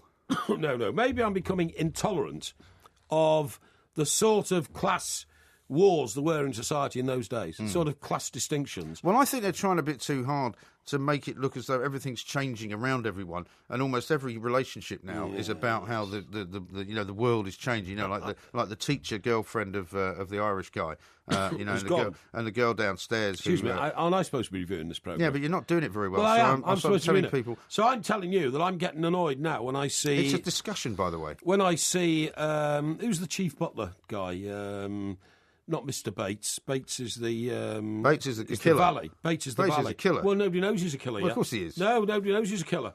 No, nobody knows if he went to London and pushed the man who raped his wife under a tram. Nobody knows that yet. Everyone knows he's a killer. And did you not notice when they were questioning them that the constable was being all sort of tugging his forelock to the Lord of the Manor and all that, whereas the new kind of middle class detective was the one that was kind of questioning it, as if to say, "Oh, you see how the police are even now not taking much notice of the very rich people." Could be. It's all about that. What's the name of the chief guy downstairs? Carson. See, Carson. So Carson, I'm getting a bit fed up now of Carson's. You just use the expression, forelock tugging attitude to his lordship and. But he's part of the old guard, you see. That's why. Would you like me to keep talking while you cough? No, go on. He's part of the old guard, and he's illustrating. That's why I'm thinking they're trying a bit too hard, because they're making him out to be, a sort of redundant character because he believes in the old ways. But there's some big changes in this right now. We're supposed to, accept that the Downton family, that's the Earl of Grantham, named after, of course, the town where Mrs. Thatcher came from. Yes, and Downton Abbey is supposed to be that's set in Lincolnshire, Yorkshire, though, isn't it? Grantham. Yeah, well, It's not in Yorkshire. Yeah, well, it doesn't matter. It's close by. And It's not close by at all. Yes, it is. Grantham's They're very in close. North Yorkshire. Yeah, and Grantham's in Lincolnshire. It's very close by. Honestly, believe me, I know these things. Yeah, I know your geography is not your strong point. No, I know the geography of this country. Don't you know? And look, they're supposed to be, the paramounts of virtue. Paragons. Paramount is a film company. Really sorry about this, folks. I'm sorry, but I told you wouldn't last the whole show. You're going to have to sit out the last hour. No, I'm not going to sit out the last hour. The only problem is that can you switch that fire off? What have you got the fire on there for? There's no It's fire. so hot. It is. There's the fire of London we've been talking about. You're starting to hallucinate. I'm not. It's so hot. I'm starting to melt a bit. Anyway, excuse me. What I was saying is that the Earl of Grantham has now got a family where he comes home to find another man in his wife's bedroom. Yeah. Richard E. Grant. That's right. His daughter has gone off and slept with a bloke. This is in 1920s. Dirty weekend in Liverpool. Dirty weekend in a hotel in Liverpool I've never heard of, but has now decided she's not going to marry that bloke, even though she's given up her virtue. Yeah. Well, she'd already been married, so it wasn't a question of giving up her virtue. Sorry about that. And, would you like a pause? No. His other daughter has actually given birth to a wayward child, or an illegitimate child, which is now being brought up by one of the farmer's wives on the estate. Some peasants, if you couple like. of peasants, yeah, a couple of peasants. The child isn't wayward, by the way. Eh? The child is not wayward. Illegitimate is what I meant. And for the rest of it, as you quite rightly say, Bates, who is valet, and former war hero to Earl Grantham, might have gone and murdered a bloke who tried it on with his wife. Yeah. So, I mean, this is not a great family of virtue anymore. These people are actually showing all signs of destroying society's moral fibre. But that's precisely the point. Isn't that the point that they're making? They're trying to illustrate. No. But I think they're doing it all a bit too kind of in a contrived way. Because almost every single situation now has got this kind of class war thing going on. And I think it's a bit over the top. What, do you think that there's a sort of a lefty beat here on making the superior ruling families look like they're all evil people? Partly, is that what you're thinking? I think it's partly that, but it's also just the way that they've constructed the drama. They're making they're making every single relationship about the class system. Like the teacher, the school teacher who comes in and ends up leaving. Tom, the former chauffeur, who's now a member of the family, and all she that. keeps trying to say to him, you've left your people, you should come back to your people, all this kind of thing. And every single instance now of the show is about showing how this transition is going on, and it's almost like the transition's going to happen in 6 months. Well, as opposed to 10, 15 years. I'm kind of getting a bit fed up with it. What I thought was great, though, was a great scene when Earl Grantham comes back early from his military dinner. He goes upstairs to his bedroom, and the evil art collector has... Louche, you describe him as, wouldn't you? Yeah, has actually entered the Countess's bedroom without permission. I'm glad you said that. She thinks it's her maid and says, "Oh, come in." And he says, "It's not your maid, it's me. What are you doing in here?" Fortunately, they hadn't got a grips with each other. Oh, she was trying to kick him out. She was being very honourable. She said, "You must leave. I must ask you to leave now." And they're both in their dressing gowns. And then Earl Grantham suddenly arrives and says, "What's going on?" And she says, "He's not here at my invitation." And then he says, "Well, at my invitation, you must leave this room."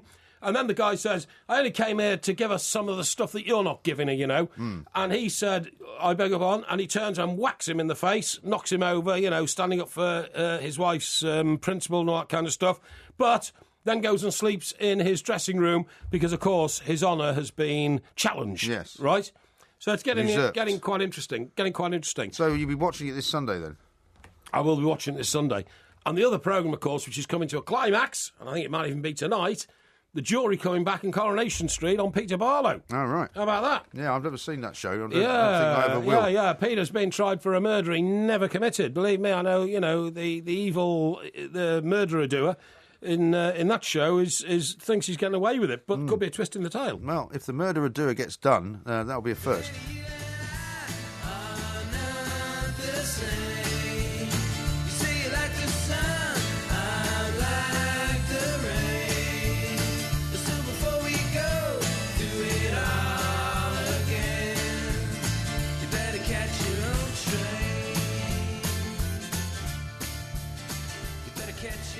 This is TalkSport Extra Time. Don't forget you can tweet us at the two mics, at Mike Parry 8, at IROMG. We'll be looking ahead to all the big fixtures coming up this weekend in the Premier League. The live TalkSport commentary game, of course, for Mr. Parry's delectation is Burnley against Everton. That's on Sunday, of course. Yeah. And we've also got, I think, Swansea-Leicester, which is a 5:30 kick-off tomorrow. Yeah. But let's talk about something else. You claim to have found the name of this monkey now that you were talking about earlier. We were talking about had a lot of interest from the listeners. Thank you very much indeed, who, seem to find it very amusing that a lot of people in India...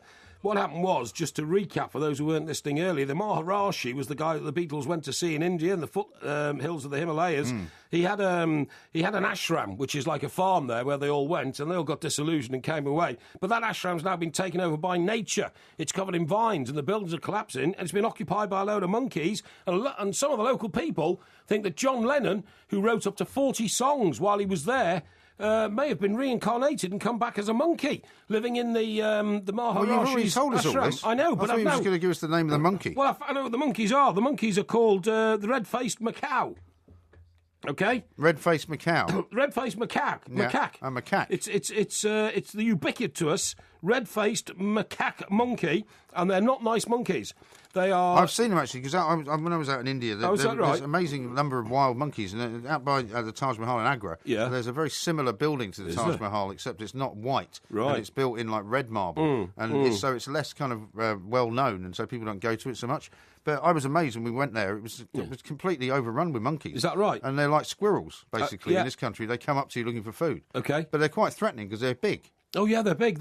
Now the red-faced is the evil monkey, quite big and not a pleasant individual. But there are some white-faced monkeys, and they're not as bad. But anyway, look, we've done all that. Let's move from India. I thought you meant that they'd given the monkey a name as opposed to what the actual genus of the monkey was. They think that one of those monkeys could be John Lennon reincarnated. Well, maybe we'll keep tabs on that story. Because he spent so much time there, and of course he spent time there in a spiritual capacity with the Maharishi Mahesh Yogi, who was, who guided the Beatles until they suspected that the Maharishi was a little too keen on female company, you know what I mean? Now, I've got some bad news for you, by the way, on your first episode of Porky Vision. Oh, yes. You know, some people are not too impressed with your television knowledge because Marky has tweeted at the two mics. Yeah. The jury episode of Corrie was on Monday. Oh, was it? Peter Barlow was found guilty. Oh, was he? Porky, you numpty. I see. No, well, the problem is... Because you've been locked in your stupor of sickness. Exactly. I do apologise because... So you just told a million people, basically, that... don't worry, you'll be able to watch the cliffhanger episode of Coronation Street on Friday night. It went out on Monday. Well, Can you do a bit more research, please? I've been on my deathbed. There's no excuse. And what I had to do is I had to skybox all these episodes. And he was actually... what's the problem? If you're going to be a TV reviewer, the idea is that you review the stuff that's not gone out yet. I know. Not the stuff that's already been out. Excuse me. So what happened? Was he found guilty? He was found guilty. Oh, well, I don't know, because he didn't do it. You said he was going to get off. Well, he didn't do it.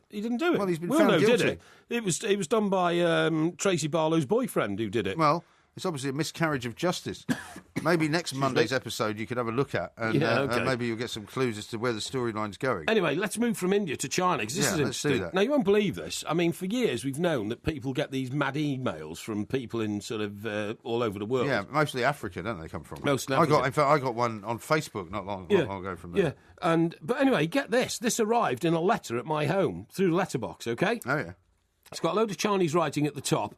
Then it's got an email address. Has it actually got like a stamp and everything on it? No, it's not. Yeah, I'll show it to you. No, I mean, did the envelope have a stamp on it? Well, I brought the envelope with me. It's just like an ordinary envelope with a mark on it. No, but you know how sometimes they claim that it's come from some particular country, but you can look at the stamp and see where it actually came from. I think it came from England, to be honest, although it's supposed to have come from China. But anyway, listen to this. So it says, Dear Michael Parry, my name is Yu Ma, spelt Y-U-E, and the new word Ma, okay? Yeah. I'm contacting you in relation to the late John Parry.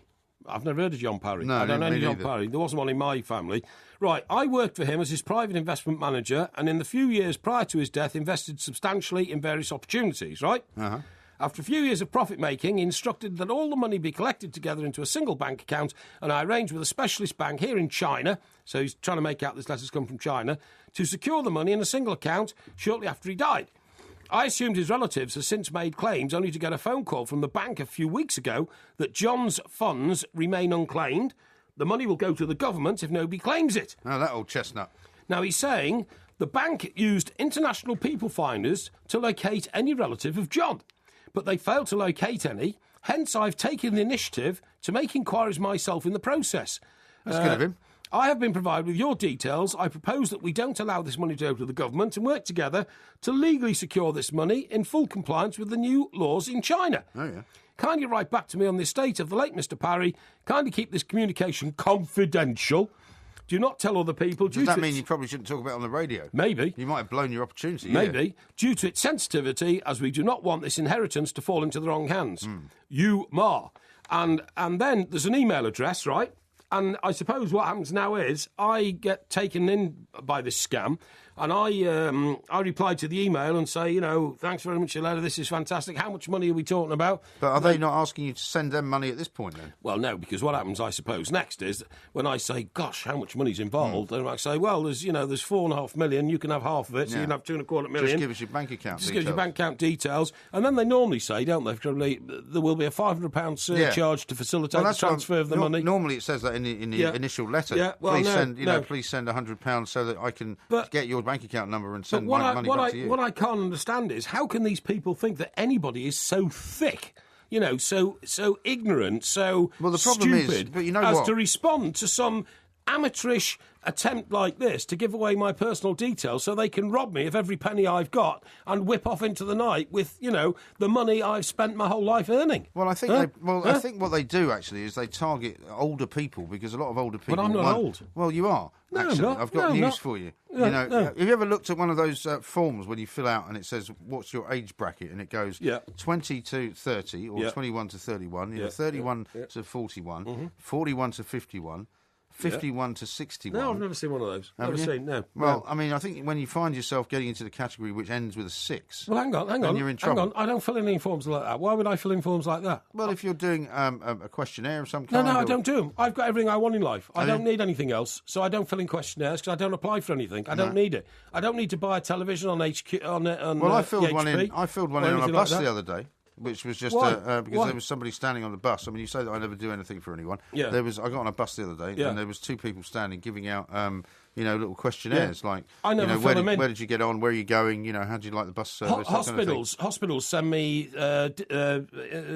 questionnaires all the time. How was your treatment on your last visit? Yeah. How do you feel? Why don't you fill it in? Because I'm not doing that. I'm not giving away information. Well, that would be helpful to them. No, I'm sorry. I'm not interested. You're paranoid, aren't you? No, I'm not paranoid. It's just yes, you are. No, I'm not giving away information like that. So I don't. I just bin it all. Information like what? Well, how I feel. How do you feel? Yeah, I don't want... Do you think that's confidential? Well, I don't want people to know how I feel. I think we can look at you and tell how you feel. No. As far as I'm concerned, how I feel is a matter for me and my brain and my conscience. Well, why don't you just lie on the form like you would do in normal life? Because I don't want to mislead anybody. If I lie on those forms, it might misguide them and they might make a decision about health treatment, they're only trying which is the wrong one, and it might kill somebody, and I don't want that on my conscience. They're only trying to refine their customer service, though. Well, I mean, they can refine it without my help. They just don't need my questionnaire to be filled in because I think it's because you don't want to tick the box that says 51 to 61. Did you see that survey this week that people who are successful, and I bracket myself in that category, really? Are well, it depends on the different brackets, I suppose. I mean, is it successful or unsuccessful? Listen to this. Generally speaking, they feel isolated, largely unloved and unfulfilled in life. Is that how you feel? No, I don't. What a load of rubbish. Load of utter rubbish, OK? They may have you said before you haven't got any friends. I don't want friends. I don't need friends. I don't need a crutch in life of somebody else to tell me, that everything's okay and I'm a good guy and you do actually. No, I don't. That's why you have so much self-loathing. I don't have any self-loathing. You do. I don't have any self-loathing. Don't worry, Mike. People love you and people appreciate you. I don't need all that. I don't need that for a minute. Well, you're always looking for approval. Rubbish. I look for the opposite. I don't look for approval at all. I don't seek approval. I don't need approval. I can see it in your eyes. I can read it in the way that you're always trying to get into the conversation. It says here, most people don't know how to manage their success. Most people don't know how to manage whatever wealth they've made in life, often plagued by feelings of guilt and disbelief, as well as feeling isolated, lonely, and out of their depth. Who's come up with this rubbish? I don't know. With relationships with other people. This has come... You don't feel guilty, do you? I don't feel guilty about anything. Now, this report has put together...